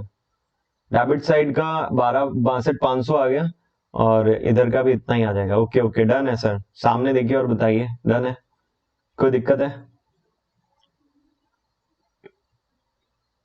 भैया क्लोजिंग स्टॉक निकालना है, फॉर्मूला यूज करके भी निकाल सकते हो, जो सीओजीएस वाले फॉर्मूलाज हैं वो भी आप जीपी वाले फॉर्मूलाज यूज करके निकाल सकते हो। जैसा मर्जी है ना वैसा कर सकते हो, कोई दिक्कत नहीं है। मेरी तो सच में बुरी है यार मैथ्स। मैं तो भगवान ने दया कर दी, पास हो गए। ठीक है चलिए आइए। इसी से रिलेटेड एक क्वेश्चन था, एक बच्चे ने मेरे से पूछा था, क्वेश्चन नंबर 18 था, बिल्कुल सिमिलर क्वेश्चन है वैसे। क्वेश्चन नंबर 18 जस्ट मैं एक बार पढ़वा देता हूँ, बाकी सच कोई दिक्कत वाली बात है नहीं। ये भी अच्छा है। चलो सर आओ, एक क्वेश्चन नंबर 18 देख लेना। Following is the information is available of 1990 की इंफॉर्मेशन दे रखी है। 99 कर लीजिए, सॉरी एक सेकेंड। हाँ ये 90s की इंफॉर्मेशन स्टॉक है, एक 90s नहीं होगा आई थिंक, फिर ये 2000 होगा। ईयर 2000 की इंफॉर्मेशन गिवन है। चलो भैया एक जनवरी भैया, उस टाइम पे कैलेंडर ईयर फॉलो हुआ करता था, तो 1 जनवरी का स्टॉक दे रखा है 7,960 रुपए। ठीक है 7,960 रुपए का स्टॉक है। परचेजेस ड्यूरिंग द ईयर दे रखा है 26,200, 26,200 का परचेजेस है मेरे पास में। सेल्स दे रखा है 31,610, 31,610 का। At the time of valuation of stock on 31/12/1999, 31/12/1999 में, मतलब लास्ट ईयर जब हम ओपनिंग सॉरी क्लोजिंग स्टॉक को वैल्यू कर रहे थे लास्ट ईयर, जो पिछले साल का क्लोजिंग है वो इस साल के लिए क्या बनेगा? ओपनिंग बनेगा। ए पोर्शन ऑफ स्टॉक कॉस्टिंग 1800, उसकी कॉस्ट कितनी थी? 1800, वाज वैल्यूड एट 1560, मतलब 1800 के स्टॉक को मैंने 1560 पे वैल्यू किया। 1800 के स्टॉक पे मैंने 1800 के स्टॉक को कितने पे वैल्यू किया? मैंने 1560 पे वैल्यू किया। क्यों भैया 1800 के स्टॉक को 1560 पे? क्योंकि भैया अब नॉर्मल आइटम है, नहीं बिक रहा होगा मार्केट के अंदर, तो सिंपल है। तो सर ये लीजिए, अब नॉर्मल आइटम को हटाते हैं तो ओपनिंग स्टॉक को अपडेट करते हैं। ओपनिंग स्टॉक कितना हो जाएगा? ये देखो आप, ओपनिंग स्टॉक कितना दे रखा है आपको यहाँ पे? 7960 दे रखा है। 7960 में से ये माइनस कर दो भैया 1560, तो यहाँ पे आ जाएगा 6400। ओपनिंग स्टॉक कितना आ जाएगा? 6400, क्योंकि भैया जो भी अब नॉर्मल आइटम होता है उसको मैं पहले तो ओपनिंग स्टॉक में से माइनस करता हूँ। ठीक है, कहां से माइनस कर देता हूँ? मेरे ओपनिंग स्टॉक में से माइनस कर देता हूँ। चलिए अब फिर कह रहा है 1/3 of the stock was sold during the year 2000। कह रहा है 2000 के दौरान 1/3, पूरा स्टॉक नहीं, 1/3 स्टॉक बेच दिया। कितने रुपए में? 610 रुपए में। अब 610 रुपए में अगर आपने सेल कर दिया 1/3, भैया तो सिंपल सी बात है ना, पूरा ये वाला जो स्टॉक था ना, ये 1800 वाला, ये पूरा नहीं बिका है। ये 1560 पे जिसको आपने वैल्यू किया, कॉस्ट इसकी 1800 थी और 1560 पे वैल्यू किया, पूरा नहीं बिका। कितना बिक गया? बेसिकली 1/3 बिक गया, और 1/3 बिक गया कितने में? 610 में। भाई जो 610 में बिका है तो वो सेल्स में से माइनस कर दो। ये लो सेल्स में से हटा दिया, तो भैया सेल्स कितनी बच गई? 31,000 की। ओके डन, आगे बढ़िएगा। कह रहा find out the stock at cost, cost पे पूछ रहा है अब वो। अब उसने नॉर्मल प्राइस पे नहीं पूछा कि भैया आप मार्केट प्राइस और कॉस्ट दोनों पे लोअर पे वैल्यू करते हो, आप बताओ कितने का स्टॉक वैल्यू करके चलोगे। आपसे वैल्यूएशन नहीं पूछ रहा, वो बोल रहा है स्टॉक बताओ कॉस्ट पे कितना रहेगा। ठीक है मैं बता दूंगा कॉस्ट पे कितना रहेगा, वो भी 31/12/2000 को। Assuming that the firm makes 25% on profit on cost, cost पे 25% है तो 20% ऑन सेल्स हो जाएगा। आई थिंक इतनी समझ सब बच्चे को है। ठीक है 25% ऑन कॉस्ट मतलब 20% ऑन सेल्स हो जाएगा। ठीक है चलिए आइएगा, सिमिलर ट्रेडिंग अकाउंट से ही करवाता हूं इस क्वेश्चन को भी। अगर किसी को दिक्कत होगी तो भैया वो सारी दिक्कतें खत्म करते हैं। ये आपके लिए ट्रेडिंग अकाउंट रहा भैया। अपडेटेड स्टॉक में यहां पे लिखूंगा जो ओपनिंग स्टॉक है, अपडेटेड ओपनिंग स्टॉक मैंने कैसे निकाला भैया? अपडेटेड ओपनिंग स्टॉक टोटल था 7960, इसमें से माइनस कर दिया मैंने 1560 रुपए का, ये लो यहाँ पे आ गया 6400 का। फिर भैया मैंने यहाँ पे सेल्स लिखी क्रेडिट साइड में, सेल्स। अब सेल्स मेरे पास में यहाँ पे टोटल थी 31,610 की, ये माइनस कर दीजिए 610 रुपए, यहाँ पे आ गई 31,000 रुपए की सेल्स। भैया परचेजेस भी दे रखी है, परचेजेस दे रखी है 26,200 की, परचेजेस दे रखी है आपको 26,200 की। ये लीजिए भैया परचेजेस है 26,200 की, 26,200 रुपए की परचेजेस है। कितने रुपए की परचेजेस है? 26,200 रुपए की हमें परचेजेस दे रखी है। चलिए जी ये 26,200 की परचेजेस मैंने यहाँ पे लिख दी। देन मेरे पास में यहाँ पे आ जाएगा ग्रॉस प्रॉफिट, जीपी। भैया जीपी कैसे निकालूंगा, जो भी मेरी सेल्स आई उस सेल्स पे 31,000 पे निकालिए 20%, बताओ कितना आ रहा है, 31,000 का 20%, भैया ये हो जाएगा 6200 रुपए, आई थिंक 6200। चलिए सर ये लीजिए 6200 का ये मेरे पास में अमाउंट आ गया यहाँ पे, चलिए डन। अब यार इसको इंक्लूड करिए और यहाँ से निकाल दीजिए मेरा क्लोजिंग स्टॉक, बताओ यहाँ से क्लोजिंग स्टॉक कितना आ रहा है, बैलेंसिंग फिगर से बताना कितना आ रहा है। अच्छा अभी ये आंसर नहीं है, ध्यान रखना अभी ये आंसर नहीं है, अब नॉर्मल आइटम जो है वो इसमें इंक्लूड करूंगा। सर अब नॉर्मल आइटम तो बिक चुका है ना, इंक्लूड क्यों करोगे? यार दोस्त एक सिंपल सी बात सोच करके देखना, क्या पूरा सेल हो गया है, क्या पूरा सेल हो गया है, क्या इंक्लूड नहीं करेंगे क्या? अगर पूरा सेल हो जाता तो इंक्लूड नहीं करते, जैसे ऊपर वाले क्वेश्चन में क्या था, पूरा सेल हो गया। अब यहाँ पे पूरा सेल नहीं हो रहा, सिर्फ 1/3 सेल हो रहा है। अब 1/3 सेल हो रहा है तो मतलब 2/3 अभी भी बच गया, 1/3 सेल हुआ तो कितना बच गया, अभी भी 2/3 बच गया। अब जो 2/3 बच गया उसको तो मेरे को क्या करना पड़ेगा, वैल्यू करना पड़ेगा। यहाँ से कितना आ रहा है बेसिकली, आप टोटल कर लीजिए 6400 प्लस 26,200 ओके एंड प्लस 6200, तो ये आ गया मेरे पास में 38,800, ठीक है ये लीजिए 38,800 ओके डन। माइनस करो इसमें से 31,000, ये लो 7,800, 7800 रुपए। अब भाई ये क्लोजिंग स्टॉक मेरा आया 7,800, इसमें ऐड करूंगा 2/3 ऑफ अब नॉर्मल आइटम। भैया अब नॉर्मल आइटम का 2/3 क्यों ऐड कर रहे हो, अब नॉर्मल आइटम का 2/3 क्यों ऐड कर रहे हो, समझ ही नहीं आ रहा हमें तो। देखो अब नॉर्मल आइटम का 2/3 हम इसलिए ऐड कर रहे हैं, सिंपल सी बात समझना, अब नॉर्मल आइटम का 2/3 हम इसलिए ऐड कर रहे हैं बिकॉज भैया वो सेल नहीं हुआ है, अभी सेल नहीं हुआ है, तो भैया यहाँ पे कितनी वैल्यू आ जाएगी उसकी, निकालेगा अब नॉर्मल आइटम के 2/3 की, क्योंकि कॉस्ट बोला है क्वेश्चन ने, तो भैया कॉस्ट पे उसको इंक्लूड करके चलेंगे, तो 1800 रुपए का था कॉस्ट और 2/3। हाँ जी, अगर क्वेश्चन ने कॉस्ट नहीं बोला होता तो कैसे करता मैं क्या करता, सिंपली 7,800 प्लस 1560 का 2/3 करता, कितने रुपए का करता, 1560 का 2/3 करता। दोनों तरफ से आंसर बताना कितना कितना आ जाता है, आई थिंक इससे 9,000 और इससे और बताना कितना आ जाता है सिंपली। हाँ जी, मैंने अब नॉर्मल आइटम क्यों ऐड किया है यहाँ पे, क्योंकि पूरा अब नॉर्मल आइटम सेल नहीं हुआ, सिर्फ 1/3 अब नॉर्मल आइटम सेल हुआ है। अब अगर 1/3 अब नॉर्मल आइटम सेल हुआ है तो अभी भी तो स्टॉक में पड़ा है ना मेरे पास में, कितना स्टॉक में पड़ा है, 2/3 स्टॉक में पड़ा है, ठीक है ओके। बता दीजिए प्लीज 1800 और ये ठीक है 1560 इंटू 2 डिवाइडेड बाय 3 1040, तो ये हो गया 8840, ये लीजिए डन। अभी तो डन है सर, कोई दिक्कत है इससे रिलेटेड, अब नॉर्मल आइटम से रिलेटेड कोई प्रॉब्लम गिला शिकवा तो बोलो, अदरवाइज आगे बढ़ते हैं। अब बहुत हो गया ये, ठीक है आगे बढ़े, आपकी परमिशन चाहिए, आपकी परमिशन चाहिए आगे बढ़ने के लिए, बताइए, मुझे कोई दिक्कत नहीं है।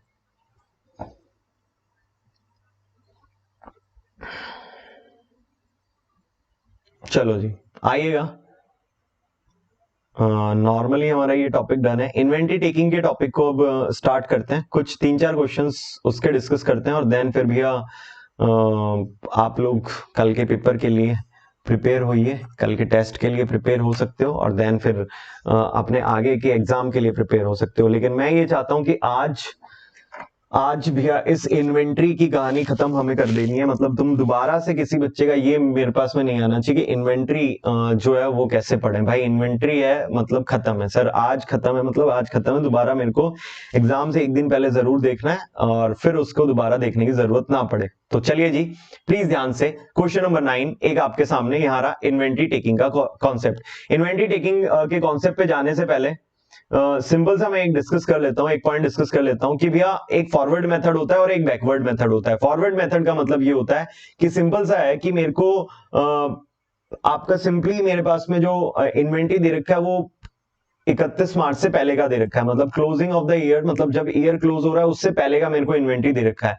अब ईयर क्लोज हो रहा है, अगर उससे पहले का इन्वेंट्री दे रखा है तो मेरे को आगे की तरफ बढ़ना है, आगे की तरफ मूव करना है। सर अगर ऐसा कुछ दे रखा है आपको, ईयर क्लोज होने से पहले का कोई इन्वेंट्री दे रखा है, तो उस सिचुएशन में आप आगे बढ़ोगे और आगे की तरफ बढ़ोगे तो आप कुछ चीजों को ध्यान रखोगे कि जैसे आगे की तरफ जा रहे हैं तो भैया अगर कुछ परचेज हुआ है उस दौरान तो ऐड कर देंगे, अगर कुछ सेल हुआ है तो उस सेल की कॉस्ट माइनस कर देंगे, एंड जस्ट अपोजिट चलेगा sales return and purchase return. अगर सेल्स प्लस हुआ है तो भैया सेल्स रिटर्न जो है वो बेसिकली माइनस होगा। वैसे अगर परचेजेस प्लस हुआ है तो परचेज रिटर्न माइनस होगा, मतलब जस्ट अपोजिट ये इनसे चल रहे होंगे। ठीक है, चलिए जी आइएगा बिल्कुल ध्यान से, क्वेश्चन नंबर 9 ध्यान से देख करके चलेंगे।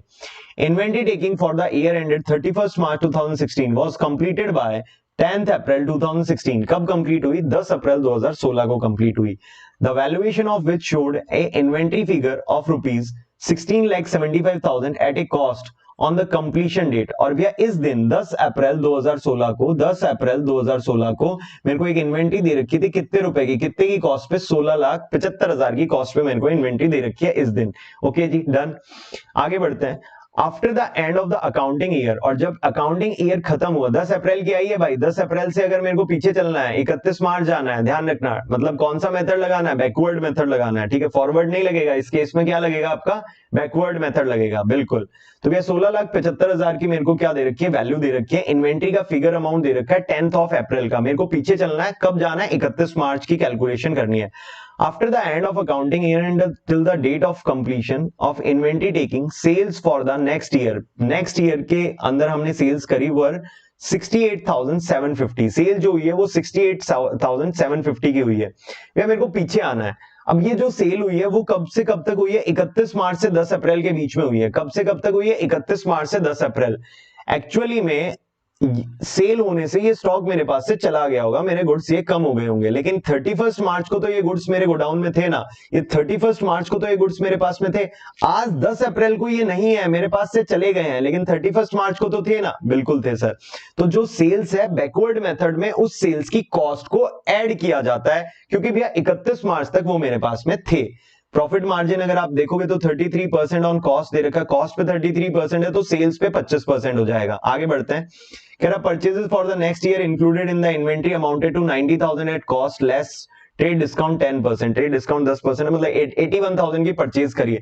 सर परचेज करिए आपने 31 मार्च और 10th ऑफ अप्रैल के बीच में, तो भैया 31 मार्च को ये परचेजेस नहीं था, और 31 मार्च को ये परचेजेस नहीं था तो वो मेरे स्टॉक में इंक्लूडेड भी नहीं था, इसलिए मैं इस परचेजेस को माइनस कर दूंगा। मैं सिंपली इस परचेजेस को क्या कर दूंगा? माइनस कर दूंगा 81,000 को। During this period goods were added to the inventory at the markup price of 3,000 in respect of sales return. भैया सेल्स रिटर्न भी हुई है 3,000, क्या करें? सेल्स में से माइनस कर दो, सीधी सी बात है ना। सेल्स रिटर्न को क्या करो? सेल्स में से माइनस करो। तो सर ये लीजिए 16,75,000 मेरा यहाँ पे दे रखा है। इस 16,75,000 में सबसे पहले तो सेल्स ऐड करते हैं, कॉस्ट ऑफ सेल्स जिसको बोलते हैं। वे कितनी ऐड होगी? ध्यान से देखिएगा, 68,750 है। 68,750 है, इसमें से माइनस कर दो 3,000। ठीक है, और इसका कंसीडर कर लेता हूं मैं 80%। सर 80% क्यों कर रहा हूं? क्योंकि कॉस्ट ही तो ऐड करोगे ना, प्रॉफिट तो हटाना पड़ेगा ना। तो सिंपल सी बात है ना, 20% माइनस करो या 80% से मल्टीप्लाई करो, एक ही बात है ना। इतनी बात समझ आती है? या तो 20% इसमें से क्या कर दो? माइनस कर दो, मतलब जो भी आएगा ना, ये 3,000 माइनस करके 65,750 आया। 3,000 किस बात का माइनस कर दिया? Sir sales return.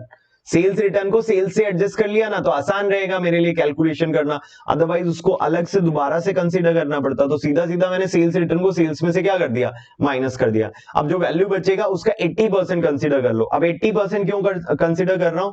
सिंपल सी बात, 80% इसलिए कंसीडर कर रहा हूं क्योंकि भैया 20% का तो प्रॉफिट है। मेरे लिए कॉस्ट ही तो कंसीडर होगी ना स्टॉक के अंदर, पूरी वैल्यू तो कंसीडर नहीं होगी। प्लीज बताना कितना आएगा, ऐड करना, बताना। 80% 68,750 माइनस 3,000 और इसका 80% बताओ कितना आता है सब लोग। वेटिंग फॉर योर आंसर, कितना आएगा?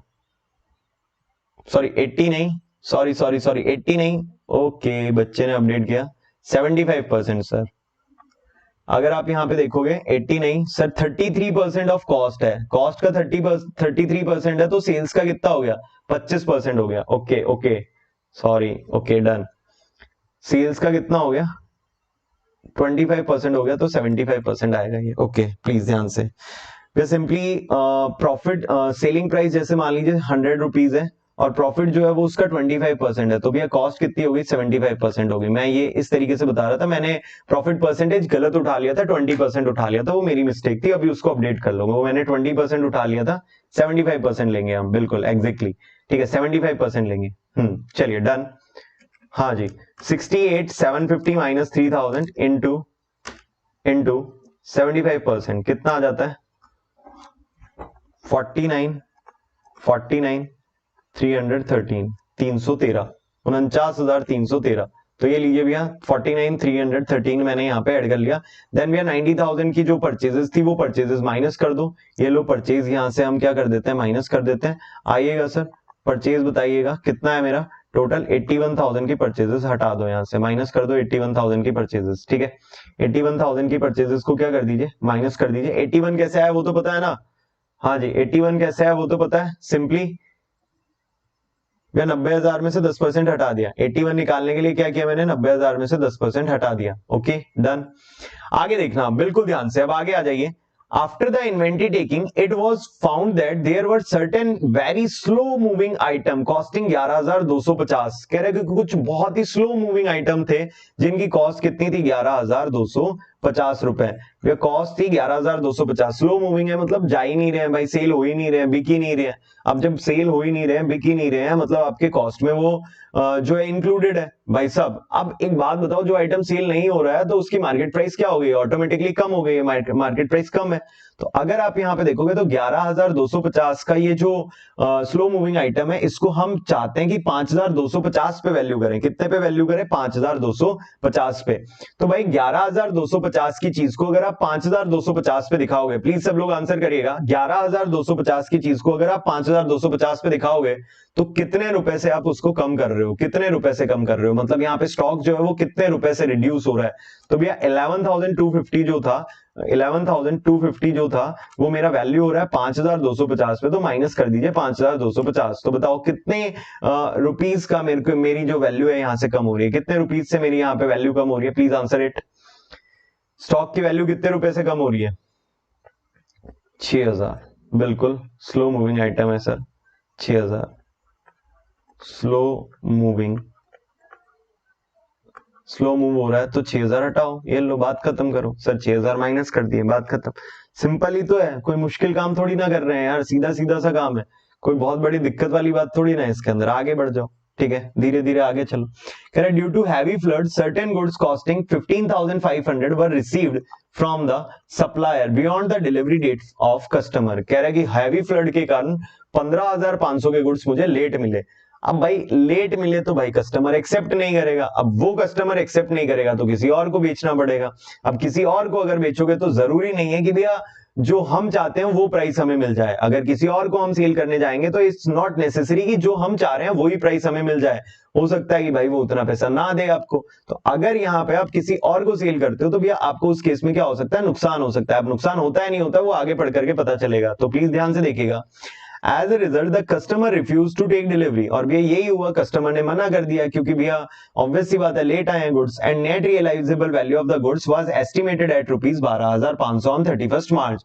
और हमें ये लगता है कि भाई अगर अब हमें ये किसी दूसरे कस्टमर को बेचना है, अगर हमें ये किसी दूसरे कस्टमर को बेचना है तो भाई 15,500 के जो गुड्स हैं वो मैं 12,500 में ही बेच पाऊंगा, मैं इससे ज्यादा मैं नहीं बेच पाऊंगा, क्योंकि जिसके लिए मंगाए थे उसने तो मना कर दिया लेट होने के कारण।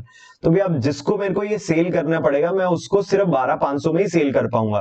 तो एक बात बताओ, गुड्स की कॉस्ट 15,500 है लेकिन मैं उसको सेल 12,500 में कर पाऊंगा, मतलब उसकी एनआरवी कम है, नेट रियलाइजेबल वैल्यू कम है। तो अगर गुड्स की नेट रियलाइजेबल वैल्यू कम है तो सिंपल सा मेरे को एक आंसर करना कि भैया मैं यहाँ पे उसको 15,500 पे ना वैल्यू करके 12,500 पे वैल्यू करूंगा। 12,500 पे वैल्यू करूंगा मतलब कितने रुपए से मेरे स्टॉक को कम कर दूंगा, हाँ जी बताएंगे कितने रुपए से मेरे स्टॉक को मैं रिड्यूस कर दूंगा। हाँ जी आंसर चाहिए, कितने रुपए से मैं स्टॉक को यहां पे रिड्यूस कर दूंगा।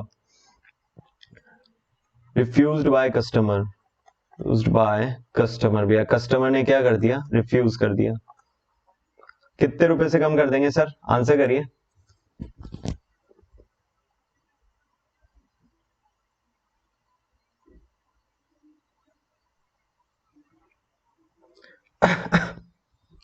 हम्म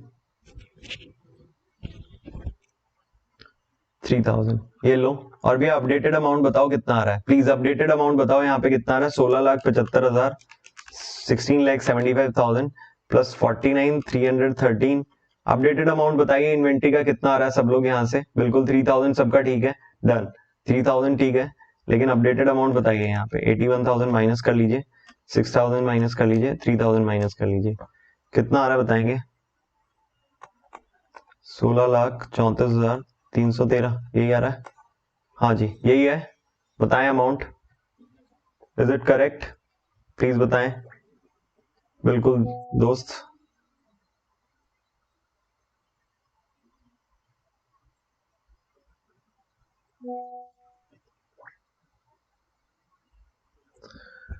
डन है, करेक्ट है मेरा आंसर। चलो आगे बढ़ जाएं, with your permission, kind permission के साथ में आगे बढ़ जाएं।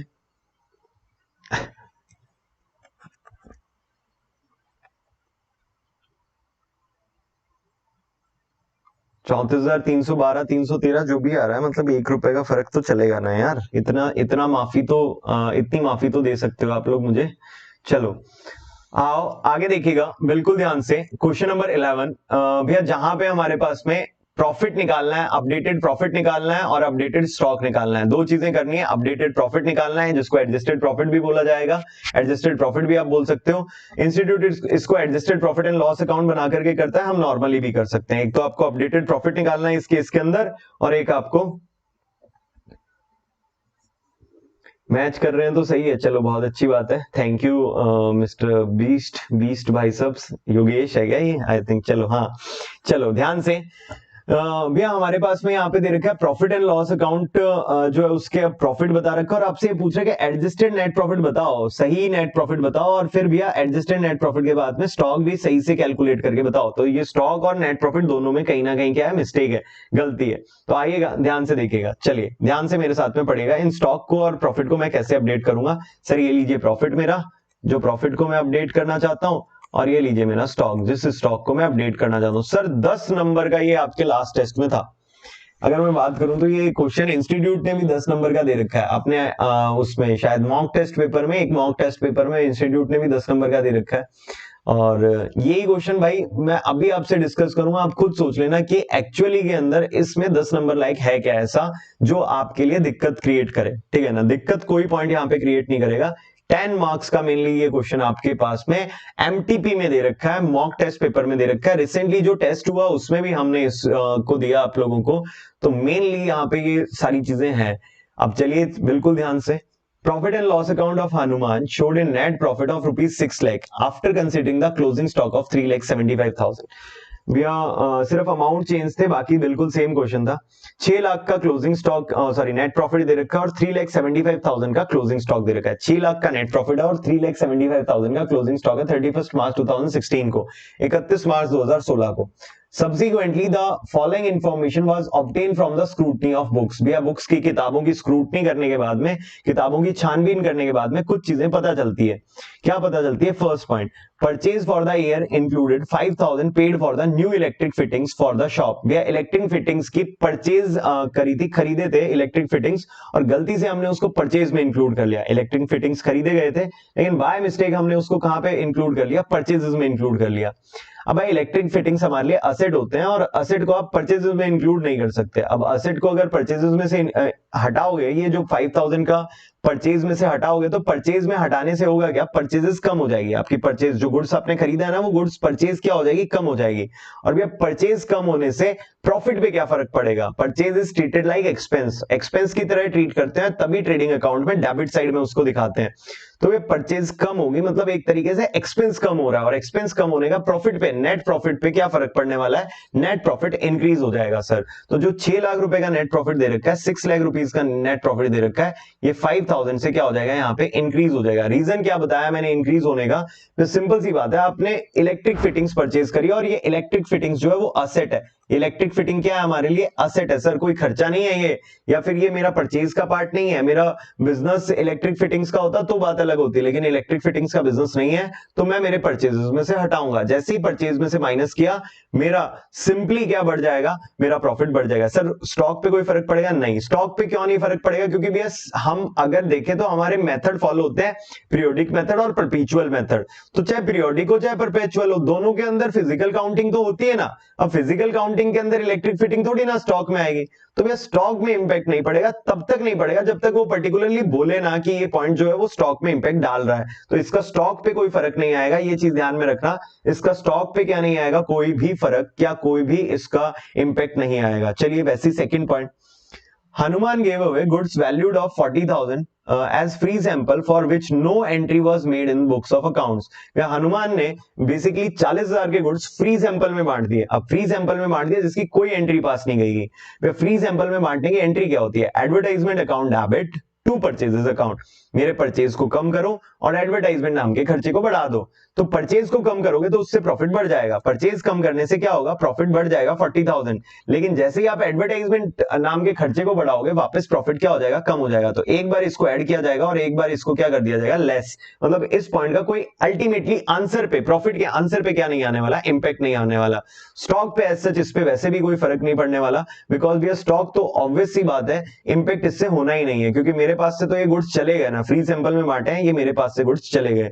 तो इनकी अकाउंट्स में कोई एंट्री नहीं थी, मैंने यहां से क्या कर ली? पास कर ली। फिजिकली वैल्यू होता है स्टॉक, इसलिए स्टॉक पे कोई इंपैक्ट नहीं है। जब तक बोलेगा नहीं तब तक स्टॉक पे इंपैक्ट नहीं डाला जाएगा। इस टाइप के क्वेश्चंस के अंदर ये चीज आपको ध्यान में रख करके चलनी है। चलिए जी, सेकंड पॉइंट डन है। थर्ड पॉइंट देखिएगा, invoices for the goods amounting to 2,50,000 have been entered on 27th March 2016 but the goods were not included in stock. ये वाला आया ना पॉइंट अच्छा वाला, कि भैया मेरे पास में इनवॉइसेस तो आए थे, मतलब मैंने सामान खरीदा तो था 2.5 लाख रुपए का। अब 2.5 लाख रुपए का सामान खरीदा था, वो एंटर भी कर लिया 27 मार्च को, 27 मार्च 2016 को वो मैंने परचेज में एंटर भी कर लिया, परचेजेस में मैंने उसको शो भी कर दिया, बट इसको नहीं इंक्लूड कर पाया। कहां पे? स्टॉक में इंक्लूड नहीं कर पाया। परचेजेस में शो कर चुका हूं लेकिन कहां इंक्लूड नहीं कर पाया? स्टॉक में इंक्लूड नहीं कर पाया। तो सर अगर आप परचेजेस में शो कर चुके हो, स्टॉक में इंक्लूड नहीं कर पाया, तो अब कर लो स्टॉक में इंक्लूड। ये लो सर, स्टॉक कितने का था? 3,75,000 का था। स्टॉक अगर 375 का था तो इसमें ऐड कर लीजिए भैया, ये कितने रुपीस थे मेरे? 2,50,000, 2,50,000।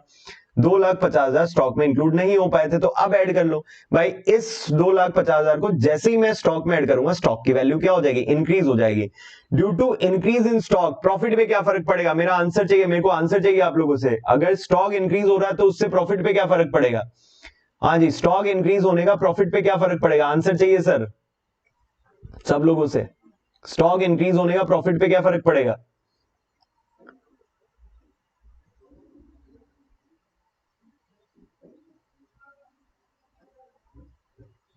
स्टॉक इंक्रीज होने का प्रॉफिट पे क्या फर्क पड़ेगा? पड़ेगा या नहीं पड़ेगा? हाँ जी, स्टॉक इंक्रीज होने का प्रॉफिट पे कोई फर्क पड़ेगा? बिल्कुल, आइए, बिल्कुल पड़ेगा। Okay okay, done done sir, मान लिया आप सबकी बात। प्रॉफिट क्या हो जाएगा? इंक्रीज हो जाएगा सर, सिंपल सी बात है। प्रॉफिट क्या हो जाएगा? इंक्रीज हो जाएगा। सिंपली भैया क्लोजिंग स्टॉक का पॉजिटिव रिलेशन होता है प्रॉफिट के साथ में। क्लोजिंग स्टॉक का क्या होता है? एक पॉजिटिव रिलेशन होता है। क्लोजिंग स्टॉक बढ़ेगा तो उसकी वजह से प्रॉफिट भी क्या होगा? इंक्रीज हो जाएगा। ठीक है ना? क्लोजिंग स्टॉक बढ़ने की वजह से प्रॉफिट भी क्या हो जाएगा? मेरा इंक्रीज हो जाएगा। Okay done. तो सर क्लोजिंग स्टॉक बढ़ने की वजह से मेरा प्रॉफिट यहाँ पे क्या हो जाएगा? इंक्रीज हो जाएगा। तो ध्यान रखिएगा, थर्ड पॉइंट प्रॉफिट हमारा इंक्रीज हो जाएगा। फोर्थ पॉइंट ध्यान से, in March 2016, goods of 2 lakh was sold and the delivered were taken in the sales for April 2016। भैया मार्च 2016 में मैंने 2 लाख के गुड्स बेचे। सेल कब किए मैंने? 2 लाख की सेल मार्च में करी, लेकिन इसको मैंने कहां की सेल्स में इंक्लूड कर लिया? गलती से 2016 की सेल्स में इंक्लूड कर लिया। ये तो बहुत बड़ी गलती कर दी सर। ये क्या किया भैया? सेल तो एक्चुअली के अंदर हो चुकी थी 2016 मार्च के अंदर। सेल कब हो चुकी थी? 2016 मार्च के अंदर सेल हो चुकी थी, बट बाय मिस्टेक हमने उसको कौन सी सेल में इंक्लूड कर लिया? अप्रैल 2016 की सेल में इंक्लूड कर लिया। ये तो मिस्टेक कर दी ना। अगर सेल जो है वो मार्च 2016 में हो चुकी थी तो आपको मार्च 2016 में इंक्लूड करनी थी। अप्रैल में क्यों किया? अब क्या करूंगा? अप्रैल की सेल से हटा दो, और जैसे ही अप्रैल की सेल से हटा के मार्च की सेल में इंक्लूड करूंगा। बिल्कुल ध्यान से आंसर करना।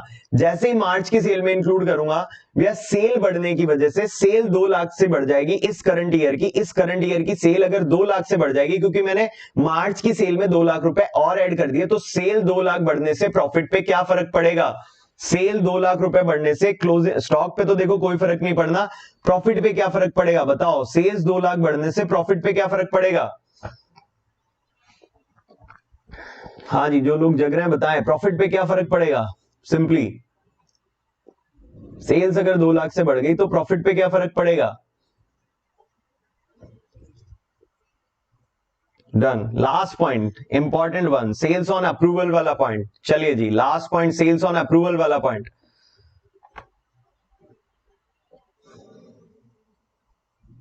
प्रॉफिट बढ़ जाएगा यार, सिंपल है, इंक्रीज होगा प्रॉफिट, बिल्कुल बिल्कुल बिल्कुल। चलिए जी, आइएगा लास्ट पॉइंट इसका, लास्ट पॉइंट, हाँ जी, गुड्स कॉस्टिंग 75,000, कॉस्ट है भाई साहब, ये ध्यान रखना, ये गुड्स की कॉस्ट है, सिंपली ये सेलिंग प्राइस नहीं है, कॉस्ट है गुड्स की। 75,000 वर सेंड ऑन सेल और रिटर्न बेसिस इन मार्च 2016। मार्च 2016 में आपने गुड्स जो है वो भेजे 75,000 के सेल ऑन रिटर्न बेसिस पे, at a margin of profit of 33 1/3% on cost, cost पे 33 1/3, मतलब ऐसे बोल दो 1/3 का प्रॉफिट था, कॉस्ट पे 1/3 का प्रॉफिट था। The approval was given in April, भैया मार्च तक अप्रूवल नहीं आई, मार्च तक अप्रूवल नहीं आई तो भाई सेल्स ऑन अप्रूवल के बेसिस पे क्या होता है, मैं उसको अपने स्टॉक में इंक्लूड कर लेता हूं और मेरी सेल्स में से माइनस कर देता हूं।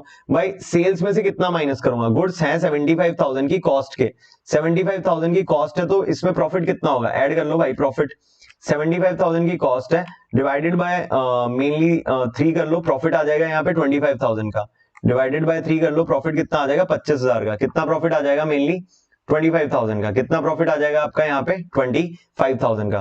तो टोटल सेल प्राइस क्या हो गई, 1,00,000 रुपए, 1,00,000 रुपीज, टोटल सेल्स प्राइस क्या हो गई उसकी 1,00,000 हो गई। भैया कॉस्ट कितनी थी 75 थी, cost sales on approval basis पे आपने भेजा, कॉस्ट है 75,000 की, अब 75,000 पे प्रॉफिट कितने परसेंट का, 33 1/3% का है कॉस्ट पे, तो कॉस्ट का भी 1/3 कर लिया, 75,000 का 1/3 कितना हो गया 25,000, 25,000 आपने यहाँ पे ऐड कर लिया, तो टोटल ये कितना हो जाएगा बेसिकली आपका 1,00,000 रुपीज, कितने रुपीज हो जाएगा 1,00,000 रुपीज। तो भाई 1,00,000 रुपीज जो है वो आपके सेल्स में इंक्लूडेड है, उसको 1,00,000 को आपको हटा देना है, इस 1,00,000 को अपनी सेल्स में से हटा देना है, क्योंकि भैया अभी ये अप्रूव नहीं हुआ, अप्रूव नहीं हुआ तो मैं इसको रिवर्स कर देता हूं, जब तक अप्रूव नहीं हुआ तब तक इसको क्या कर दिया जाएगा, रिवर्स कर दिया जाएगा।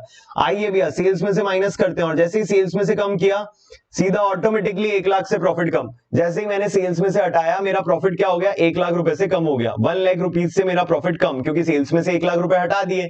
और भैया अल्टीमेटली सेल्स में से हटा करके जो सेल्स ऑन अप्रूवल जो अप्रूव नहीं होते हैं उसको सेल्स में से हटा करके कहां इंक्लूड करते हैं, स्टॉक में इंक्लूड करते हैं। तो ये लीजिए 75,000 को मैंने स्टॉक में इंक्लूड कर लिया, 75,000 को मैंने क्या किया मेरे स्टॉक में इंक्लूड कर दिया।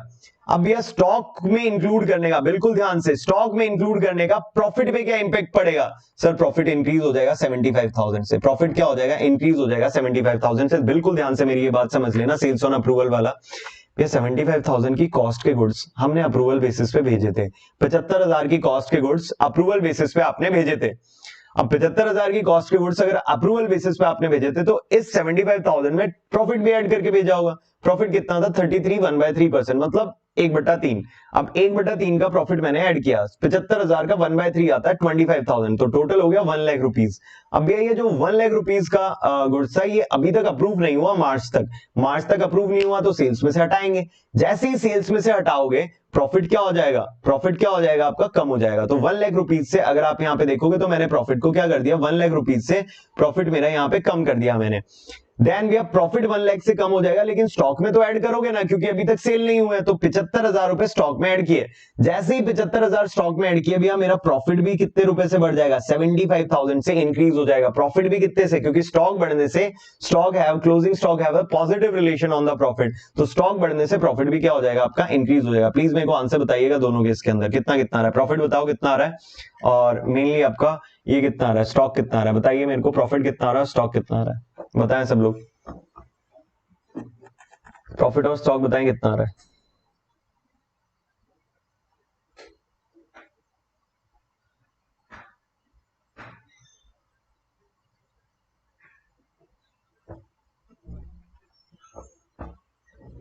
प्रॉफिट और स्टॉक दोनों बताएंगे बिल्कुल ध्यान से।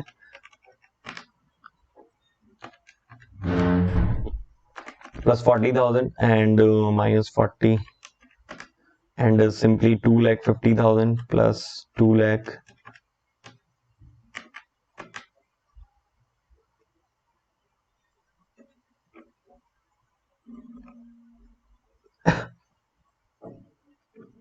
प्लस 2,00,000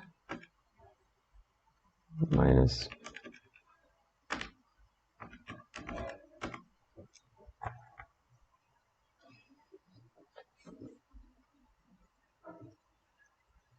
नेट प्रॉफिट और क्लोजिंग स्टॉक आ रहा है 7 लाख और ये आ रहा है 10,30,000 का। चलो जी डन है मेरी साइड से, आई थिंक डन है पक्का, कोई दिक्कत किसी को अभी तक आई थिंक नहीं होनी चाहिए, यहां तक हमारा डन है। चलिए जी ओके आगे बढ़े बिल्कुल ध्यान से। चलो बताओगे अभी कोई और क्वेश्चन डिस्कस करूं, कोई और क्वेश्चन आपके साइड से, कोई और क्वेश्चन डिस्कस करना है तो बताएं मेरे को, आई एम वेटिंग। कोई डाउट पर्टिकुलर इनसे रिलेटेड कोई डाउट हो, इस क्वेश्चन से रिलेटेड कोई डाउट हो, ये आपके मेनली इंपॉर्टेंट तो है ही 10 नंबर के अंदर, तो आई थिंक ये क्वेश्चन आई थिंक आसान है 10 नंबर के हिसाब से, थोड़ा ये क्वेश्चन आसान है। अभी कोई और क्वेश्चन डिस्कस करना है तो बताएं, कोई और टाइप का क्वेश्चन, इन्वेंटरी टेकिंग का कोई और वैरायटी डिस्कस करनी है, कोई पॉइंट?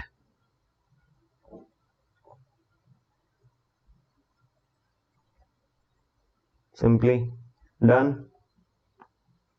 डन डन डन, बोलिए बोलिए बोलिए।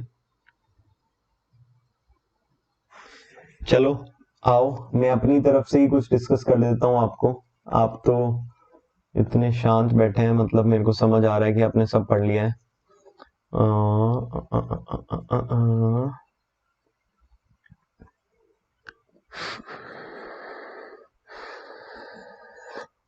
ये क्वेश्चन 23 है, इसी क्वेश्चन 23 के 2 पॉइंट्स मैं आपसे डिस्कस कर रहा हूं, एक पॉइंट नंबर 4 डिस्कस कर रहा हूं और एक पॉइंट नंबर 5 डिस्कस कर रहा हूं। क्वेश्चन नंबर 23 के स्काई वाला क्वेश्चन भी डिस्कस कर लेंगे। ओके सर स्काई वाला कौन सा क्वेश्चन आ गया, ये कौन सा कह रहा है ये? अच्छा ये वाला स्काई लिमिटेड है। ओके सर इसके 2 पॉइंट हैं जो कि अच्छे वाले हैं, वो डिस्कस कर लूंगा सूरज, डोंट वरी। आओ 23 का चौथा पॉइंट, ओके चौथा पांचवा दोनों कर रहे हैं सर, आओ टेंशन फ्री रहो, चौथा पांचवा दोनों डिस्कस कर रहे हैं। अच्छा 22वां भी डिस्कस करो, चलो चलो सब करेंगे, आओ आज आज सब डिस्कस करेंगे भैया। 15 अप्रैल का स्टॉक दे रखा है 31 मार्च का, थोड़ा फास्ट रहूंगा, अब थोड़ा फास्ट रहूंगा, होपफुली मानता हूं कि आपने थोड़ा सा ये डिस्कस कर रखा है, तो थोड़ा सा लिटिल बिट ऑफ फास्ट चलेगा, आई थिंक चलेगा, इतना चलेगा। तो भैया 15 अप्रैल को मेरा स्टॉक दे रखा है, और 15 अप्रैल का जो मेरा ये स्टॉक दे रखा है 15 अप्रैल 2021, इससे मेरे को 31 मार्च चलना है, मतलब बैकवर्ड चलना है, इतनी चीज ध्यान में रखना, बैकवर्ड चलना है, इतना आपको ध्यान में रखना है। आइए सेल्स ऑन अप्रूवल का एक पॉइंट है, 15 मार्च को हमने गुड्स जो है वो सेल वैल्यू 30,000 के सेंड किए थे सेल ऑन रिटर्न बेसिस पे, एक कस्टमर को 30,000 के गुड्स भेजे गए थे 15 मार्च को सेल्स ऑन रिटर्न बेसिस पे। Okay sir the period of approval being 4 weeks, 4 हफ्तों में ये अप्रूव होने चाहिए थे। कितने हफ्तों में होने चाहिए थे? 4 हफ्तों में। He returned 40% of the goods on 10th April, approving the rest. 10 अप्रैल को उसने ना 40% गुड्स वापस कर दिए और बाकी के क्या कर दिए, अप्रूव कर दिए। एक बात बताओ, अगर उसने 10 अप्रैल को है ना वापस किए 40% गुड्स, अगर 10 अप्रैल को उसने वापस किए, तो अल्टीमेटली मेरा जो स्टॉक दे रखा है वो कौन सी डेट को दे रखा है? 15 अप्रैल को दे रखा है। भैया 15 अप्रैल को जो 1.5 लाख का स्टॉक दे रखा है, बिल्कुल ध्यान से आंसर करना सब लोग, बिल्कुल ध्यान से आंसर करना भाई। अगर उसने मेरे को 10 अप्रैल को 40% गुड्स वापस कर दिए, तो क्या वो 40% गुड्स जो सामने वाली पार्टी ने वापस किए हैं, क्या वो 40% गुड्स मेरे 15 अप्रैल के स्टॉक में इंक्लूडेड होंगे या नहीं होंगे? मेरा सिंपल एक क्वेश्चन है कि भाई जब 10 अप्रैल को वापस हो चुके हैं, ये 40% कब वापस हो चुके हैं? 10 अप्रैल को वापस हो चुके हैं। अब अगर 10 अप्रैल को वापस हो चुके हैं, तो क्या ये मेरे 15 अप्रैल वाले, क्योंकि 10 अप्रैल के बाद ही निकला है ना 15 अप्रैल का स्टॉक, तो क्या मेरे 15 अप्रैल वाले स्टॉक में इंक्लूडेड होंगे या फिर नहीं होंगे? सिंपल एक क्वेश्चन मैं आपसे पूछ रहा हूं, यहां पे आंसर करिए प्लीज सब लोग।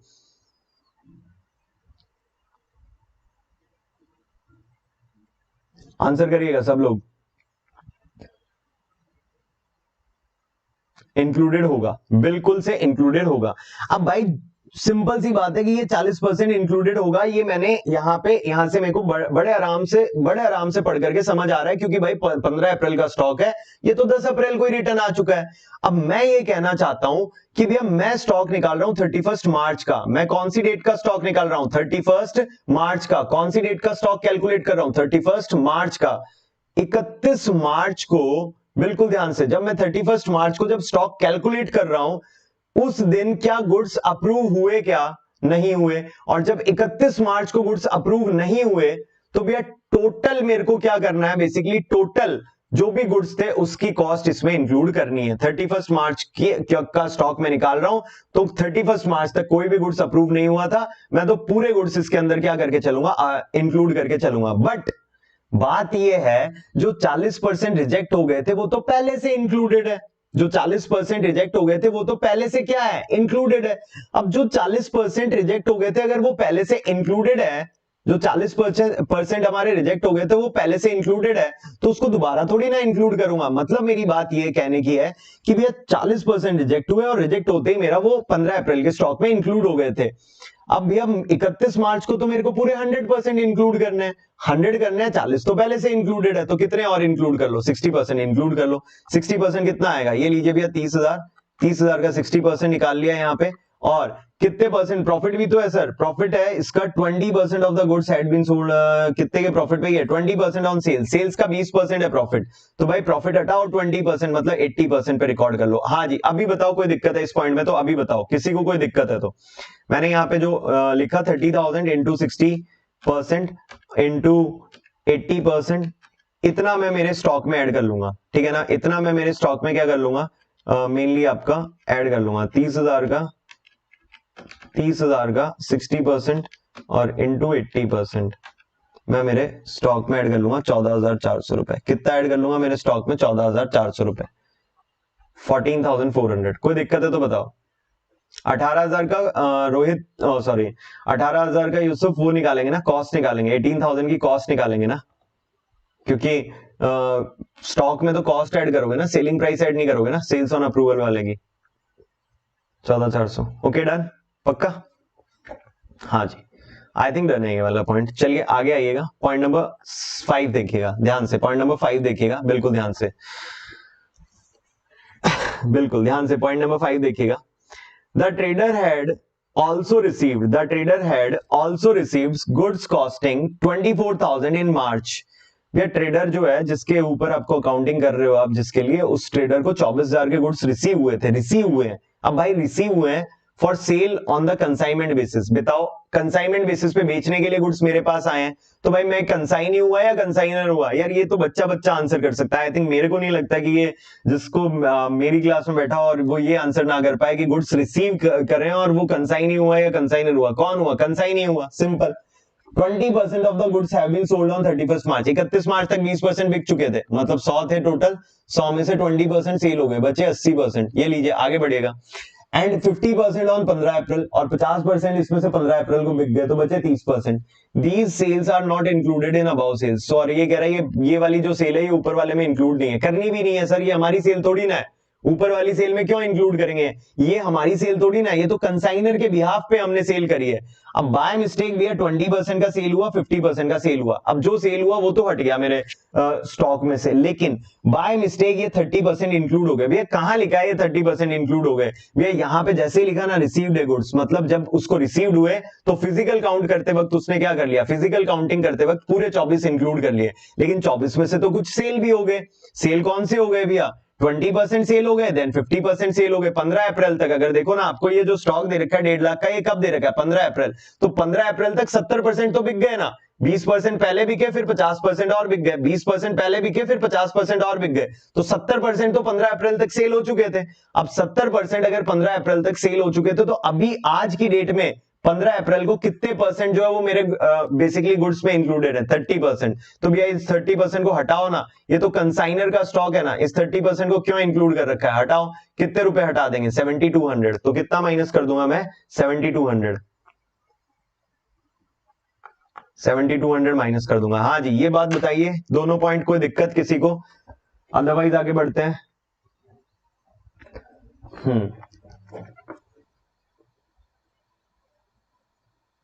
चलो डन, पक्का। हाँ आइए सर, ये लो स्काई लिमिटेड, इतना बड़ा क्वेश्चन आ जाएगा ना, तो भाई वैसे तो ये आपको दे देना चाहिए 10 नंबर के अंदर, लेकिन मेरे ख्याल से पढ़ने के इस ऐसे क्वेश्चंस को पढ़ने के 2 नंबर होने चाहिए। जैसे वो आता है ना आपके बीसीआर के अंदर पैसेज आता है, तो भाई उसके पढ़ने के भी नंबर होने चाहिए कि भाई पढ़ा हो किसी ने तो 2 नंबर पढ़ने के भी मिलने चाहिए, ठीक है, क्योंकि इतने बड़े क्वेश्चंस आएंगे तो एक्चुअली में हमें टाइम तो लगेगा ना, टाइम कंज्यूमिंग होता है ये, ठीक है डन।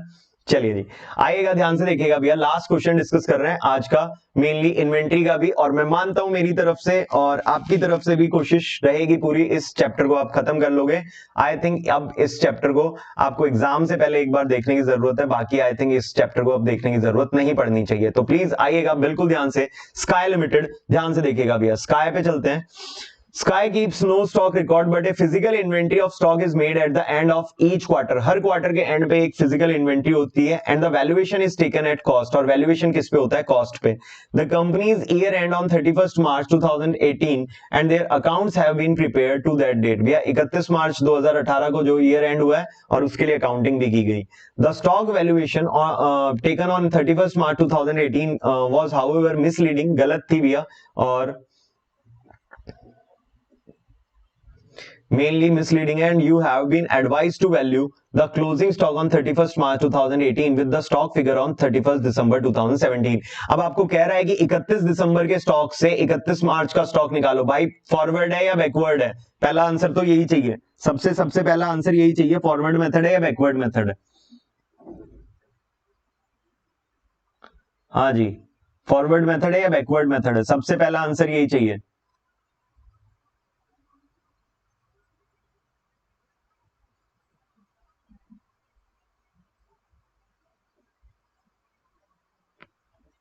Forward backward? 31 दिसंबर से चलना है 31 मार्च, 31 दिसंबर 2017 से 31 मार्च 2018, ठीक है, फॉरवर्ड बैकवर्ड? Forward method. आगे चलना है, आगे चलना है तो परचेज ऐड करेंगे, सेल्स माइनस करेंगे, सिंपल, ठीक है ना, सिंपल। 31 दिसंबर से 31 दिसंबर 2017 है सर, ये 31 दिसंबर 2017 से 18 तक चलना है, कौन सा मेथड हो गया? फॉरवर्ड मेथड हो गया सर, ठीक है। मतलब 31 दिसंबर जो लास्ट पिछला क्वार्टर था, उस पिछले क्वार्टर से अगले क्वार्टर 31 मार्च 2018 तक आना है। चलो आओ, सबसे पहले 31 दिसंबर की इन्वेंट्री दे रखी है 80,000 रुपए की। कितनी दे रखी है 31 दिसंबर की इन्वेंट्री? 80,000 की इन्वेंट्री दे रखी है, ये लो। 31 दिसंबर से मैं आगे बढ़ूंगा और बेसिकली मेरे जो चीजें ऐड होनी है वो ऐड करेंगे, जो चीजें लेस होनी है वो करेंगे। भैया कह रहा है 31 दिसंबर का स्टॉक है ना, उसमें भी कुछ डिस्क्रिपेंसीज हैं, कमियां हैं। डिस्क्रिपेंसीज मतलब कमियां हैं। A page total 5,000 had been carried to summary sheet at ₹6,000। एक 5,000 का टोटल था, वो गलती से मैंने समरी शीट में कितने रुपए पे भेज दिया? 6,000 पे भेज दिया। 5,000 को कितने में भेज दिया मैंने? 6,000 पे भेज दिया, मतलब 1,000 रुपए ज्यादा कर दिया। सीधी सी बात है ना, 5,000 की जगह 6,000 लिख दिया, मतलब 1,000 ज्यादा कर दिया। अब ये जो 1,000 की गलती है इसको ठीक कर लो। 1,000 क्या कर दो? माइनस कर दो सर। 1,000 को कम कर लीजिए, ये लीजिए 1,000 कम कर लिया। फिर कह रहा है the total of a page has been undercast. Undercast मतलब बाय मिस्टेक कम हो रखा है। एक पेज का टोटल 200 रुपए से बाय मिस्टेक कम है। अब भाई बाय मिस्टेक कम है तो उसको ठीक कर लेते हैं, 200 रुपए से बढ़ा दो, ये लो 200 रुपए से इंक्रीज कर लो, सिंपल। आगे बढ़िएगा, थर्ड पॉइंट और फोर्थ पॉइंट, यही तो जान है इस क्वेश्चन की, आगे देखिएगा बिल्कुल ध्यान से। Invoice of purchase entered in the purchase book during the quarter from January to March। जनवरी से मार्च के बीच में जो परचेज हुई थी ना 70,000 की, भाई 70,000 परचेज है तो ये ऐड होगा, क्योंकि भाई फॉरवर्ड मेथड है। मैंने जो भी सामान खरीदा है, मतलब 31 दिसंबर के बाद जो भी सामान खरीदा है वो मेरे 31 मार्च के स्टॉक में तो ऐड होगा ना, सिंपल सी बात है। तो भैया 70,000 के टोटल इनवॉइस है, परचेजेस के इनवॉइस कितने हैं टोटल? 70,000 के इनवॉइसेज हैं। अब ध्यान से पढ़ना, बहुत इंपॉर्टेंट बात है। Out of this 3,000 related to the goods received prior to 31st December 2017। लेकिन इन 70,000 में से 3,000 के इनवॉइस ऐसे हैं, इन 70,000 में से 3,000 के इनवॉइस ऐसे हैं जो कि गुड्स मेरे को सिंपली दिसंबर से पहले मिल चुके हैं, जो गुड्स मेरे को दिसंबर से पहले मिल चुके हैं। एक बात बताओ, अगर 3,000 के गुड्स दिसंबर से पहले मिल चुके हैं तो क्या वो दिसंबर के स्टॉक में इंक्लूडेड होगा या नहीं होगा? हाँ जी, ये 80,000 का जो स्टॉक दे रखा है इसमें क्या ये इंक्लूडेड होगा या नहीं होगा? बिल्कुल होगा सर। जो 3,000 की परचेज, टोटल 70,000 की परचेज है ना, इस 70,000 में से 3,000 की परचेज ऐसी है जो कि मेरे को दिसंबर से पहले ही रिसीव हो चुकी थी। अब भैया दिसंबर से पहले ही रिसीव हो चुकी थी तो वो पहले से इंक्लूडेड है, ठीक है ना, क्या है वो पहले से मेरा इंक्लूडेड है वहां पे, ठीक है। तो भैया 3,000 इसमें से हटा दोगे तो जो मेरी परचेज है ना 70, उसमें से 3,000 में क्या कर दूंगा? माइनस कर दूंगा। 3,000 में यहां से क्या कर दूंगा? माइनस कर दूंगा। देन इनवॉइस एंटर्ड इन अप्रैल 2018। अप्रैल मतलब मार्च के अगला महीना, मार्च मतलब जब ईयर एंड हुआ उसके अगले महीने, relating to goods received in March 2018 total ₹4,000। भैया हमें गुड्स रिसीव मार्च में हो गए, लेकिन बाय मिस्टेक मैंने उसको परचेज में कब इंक्लूड किया, अप्रैल में इंक्लूड किया। भैया इनवॉइस जब है वो कब एंटर हुए, अप्रैल 2018 में एंटर हुए, लेकिन वो बेसिकली रिसीव कब हो गए थे मेरे को, मार्च में हो गए। भाई मार्च में रिसीव हो गए तो सीधी सी बात है ना, गुड्स में ऐड करो ना, सिंपल सी बात है। यहाँ पे 70,000 में वो एडेड नहीं है, क्यों नहीं है, क्योंकि इस इनवॉइस की एंट्री कब हुई है, अप्रैल में एंट्री हुई है। भाई बाय मिस्टेक अप्रैल में एंट्री हुई है, अब बाय मिस्टेक हुआ है ना तो कोई बात नहीं, अप्रैल में तो रिसीव हुए नहीं है, रिसीव तो मार्च में ही हुए, मार्च में रिसीव हुए तो भैया मार्च के स्टॉक में इंक्लूड करना पड़ेगा ना उसको मार्च के स्टॉक में क्या करना पड़ेगा, इंक्लूड करना पड़ेगा, और इंक्लूड करना पड़ेगा तो मैं परचेजेस में जोड़ूंगा। यहां से कितना आ जाएगा 71,000, ये लीजिए, और ये 71,000 की परचेज यहाँ पे क्या कर दी जाएगी, आपकी ऐड कर दी जाएगी, ये लीजिए प्लस कर दी जाएगी 71,000 की परचेज। Okay done. इस पॉइंट में किसी को दिक्कत है तो बताओ, ये जो 71,000 की मैंने परचेज ऐड कर दी, इस पॉइंट में किसी को दिक्कत है तो बोलिए, आगे बढ़ रहे हैं वरना।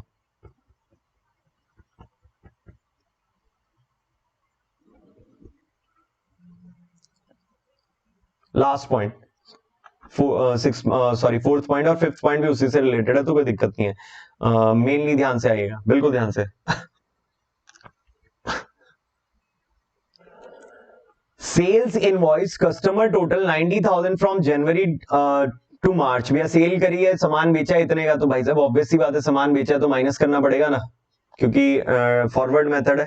इस पीरियड के दौरान सामान बिक गया तो मेरा स्टॉक में से चला जाएगा, स्टॉक क्या हो जाएगा, कम हो जाएगा सामान बिकने से। दोस्त 3,000 का जो गुड्स था ऊपर, देखो सिंपल सी बात है, थोड़ा दिमाग लगाने की कोशिश करिए कि ये जो 3,000 का गुड्स था ये मेरे को पहले ही रिसीव हो चुका है। सर अगर पहले ही रिसीव हो चुका है तो मेरे दिसंबर के स्टॉक में इंक्लूड होगा, सीधी सी बात है। पहले ही अगर रिसीव हो गया तो दिसंबर के स्टॉक में क्या होगा, रिसीव एडेड होगा। अब जब दिसंबर के स्टॉक में एडेड है तो दोबारा थोड़ी ना ऐड करूंगा मैं उसको। जब दिसंबर के स्टॉक में वो एडेड है, वो परचेज पहले से दिसंबर के स्टॉक में एडेड है, तो मैं दोबारा से थोड़ी ना उसको ऐड करने वाला हूं। और वैसे ये 4,000 भाई अप्रैल में गलती से इंक्लूड हो गया, अप्रैल की परचेज में गलती से इंक्लूड हो गया, होना कब चाहिए था, मार्च में होना चाहिए था, क्योंकि रिसीव कब हुए गुड्स, मार्च में हुए। तो ये गलती है, उस गलती को ठीक कर रहा हूं भैया। ये 3,000 जो पहले ही रिसीव हो चुका है इसको हटा दे रहा हूं, और जो 4,000 मार्च में रिसीव हुआ है इसको ऐड कर दे रहा हूं, सिंपल। सेल्स जो है वो माइनस होगा, बिल्कुल माइनस होगा, आगे आइएगा। फिर टोटल 90,000 है आपका, जनवरी से मार्च के बीच में जो हमारी सेल हुई है ना, वो टोटल 90,000 की सेल हुई है, 90,000 की सेल हुई है ऑफ दिस। और इसमें से 5,000 related to the goods dispatched before 31 December 2017, और इनमें से 5,000 के गुड्स ऐसे हैं जो कि 31 दिसंबर से पहले के थे। अब भाई 31 दिसंबर के पहले वाले थोड़ी ना इंक्लूड कंसीडर करने हैं, मेरे को तो कंसीडर करने हैं जनवरी से मार्च तक के, मतलब 31 दिसंबर के बाद से लेकर के मार्च तक के। तो भैया जो 31 दिसंबर के पहले के हैं वो हटाओ, सीधी सी बात है, जो 31 दिसंबर के पहले के हैं 5,000 वो हटाओ, यहां से हटा दिए भैया 90,000 में से। जैसे ऊपर 3,000 हटाए थे ना परचेज में से, वैसे यहां से, क्योंकि वो परचेज पहले की है। अब जो 31 दिसंबर के पहले के हैं वो तो भैया ट्रीटेड है ना, 31 दिसंबर का स्टॉक तो दिया है, अब 31 दिसंबर का स्टॉक दिया तो उसमें वो ट्रीट हो गए जो 31 दिसंबर से पहले के हैं। 31 दिसंबर के बाद से लेकर के 31 मार्च की जो चीज है उसी को तो कंसीडर करूंगा ना। 31 दिसंबर के पहले का तो पहले से ट्रीटेड है, तो उनको तो हटाओ, उनका ट्रीटमेंट तो हटाओ यहां से, जैसे ही परचेजेस में से भी हटाया और वैसे ही सेल्स में से भी हटाया। आगे देखना, goods dispatch to customer before 31 March 2018, कह रहा गुड्स हमने कस्टमर को बेच दिए, डिस्पैच कर दिए, भेज दिए मार्च 2018 में ही, बट उनका इनवॉइस जो है वो अप्रैल 2018 में एंटर किया 4,000, फिर से वही गलती करी।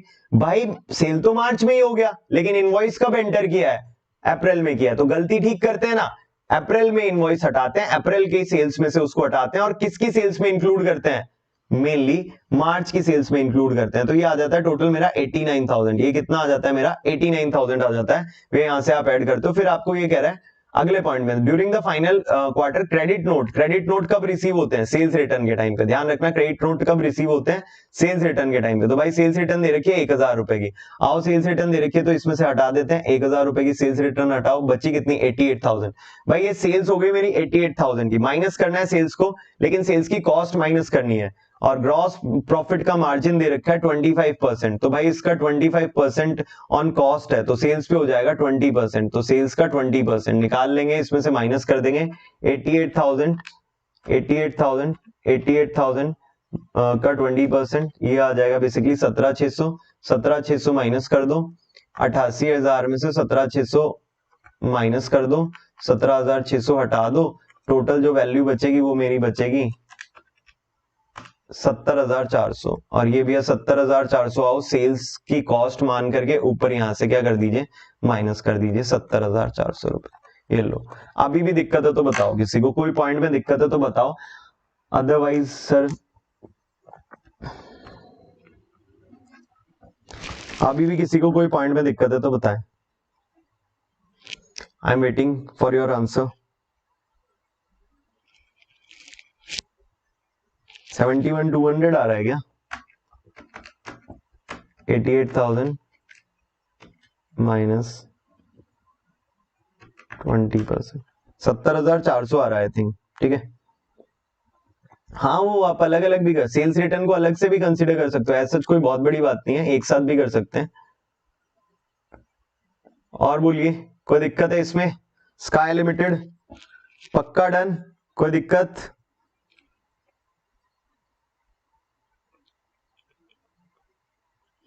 पक्का सब लोग बता दो सर। 89 साक्षी, 89 में से 1000 की सेल्स रिटर्न कौन माइनस करेगा? ये देखो 89 में से 1000 की सेल्स रिटर्न भी तो है, सेल्स रिटर्न को भी तो माइनस करेंगे ना। टोटल कितना रहा? 79,800। ओके सर, लिख लेते हैं, ये टोटल भी लिख लेते हैं, 79,800। अभी डन है इन्वेंट्री, कोई दिक्कत वाली बात तो नहीं है इन्वेंट्री के अंदर अभी किसी के? हाँ जी, कोई इन्वेंट्री में दिक्कत वाली बात किसी को? कोई पॉइंट, कोई क्वेश्चन? डन पक्का, बता दीजिए।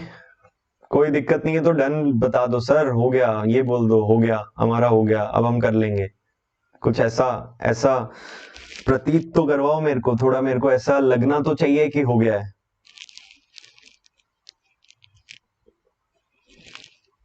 फाइनल अकाउंट भी रिवाइज कर सकते हैं हम इस तरीके से, तुम बोलो बस, ज्यादा नहीं, 3-4 घंटे लगेंगे, हो जाएगा पूरा फाइनल अकाउंट रिवाइज। एक ही क्लास में सारे क्वेश्चंस, एक ही क्लास में सारे क्वेश्चंस हो जाएंगे, अगर आप बोलोगे तो कर लेंगे। ठीक है, फाइनल अकाउंट भी हम ऐसे ही रिवाइज कर सकते हैं, एक ही क्लास में सारे क्वेश्चंस हो जाएंगे।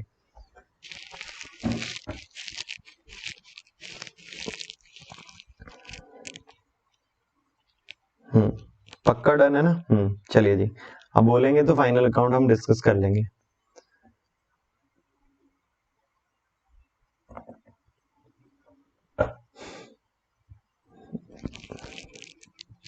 डन डन डन, कल टेस्ट में पता चलेगा। अभी स्टार्ट कर ले फाइनल अकाउंट, अभी रहने दो, टेस्ट दे दो, फिर कर लेंगे आराम से, तुम बोलोगे उसी दिन कर लेंगे जिस दिन। ठीक है, टेस्ट से नहीं पता चलेगा, आपको एक बार खुद से करना पड़ेगा, तब पता चलेगा कि एक्चुअली में कितना आपको समझ में आया है। खुद से एक बार कर लेना, बाकी तो कोई दिक्कत नहीं है। आई थिंक डन है। आपकी कैपेसिटी पता चलेगी फाइनल अकाउंट में कितनी है, यहाँ तो फिर भी हमारे लिए चीजें आसान है, फाइनल अकाउंट में कैपेसिटी पता चलेगी। ओके चलिए जी डन, अभी के लिए इतना ही, नमस्कार सबको, थैंक्स। ठीक है, और मिलते हैं फिर अगले सेशन के अंदर।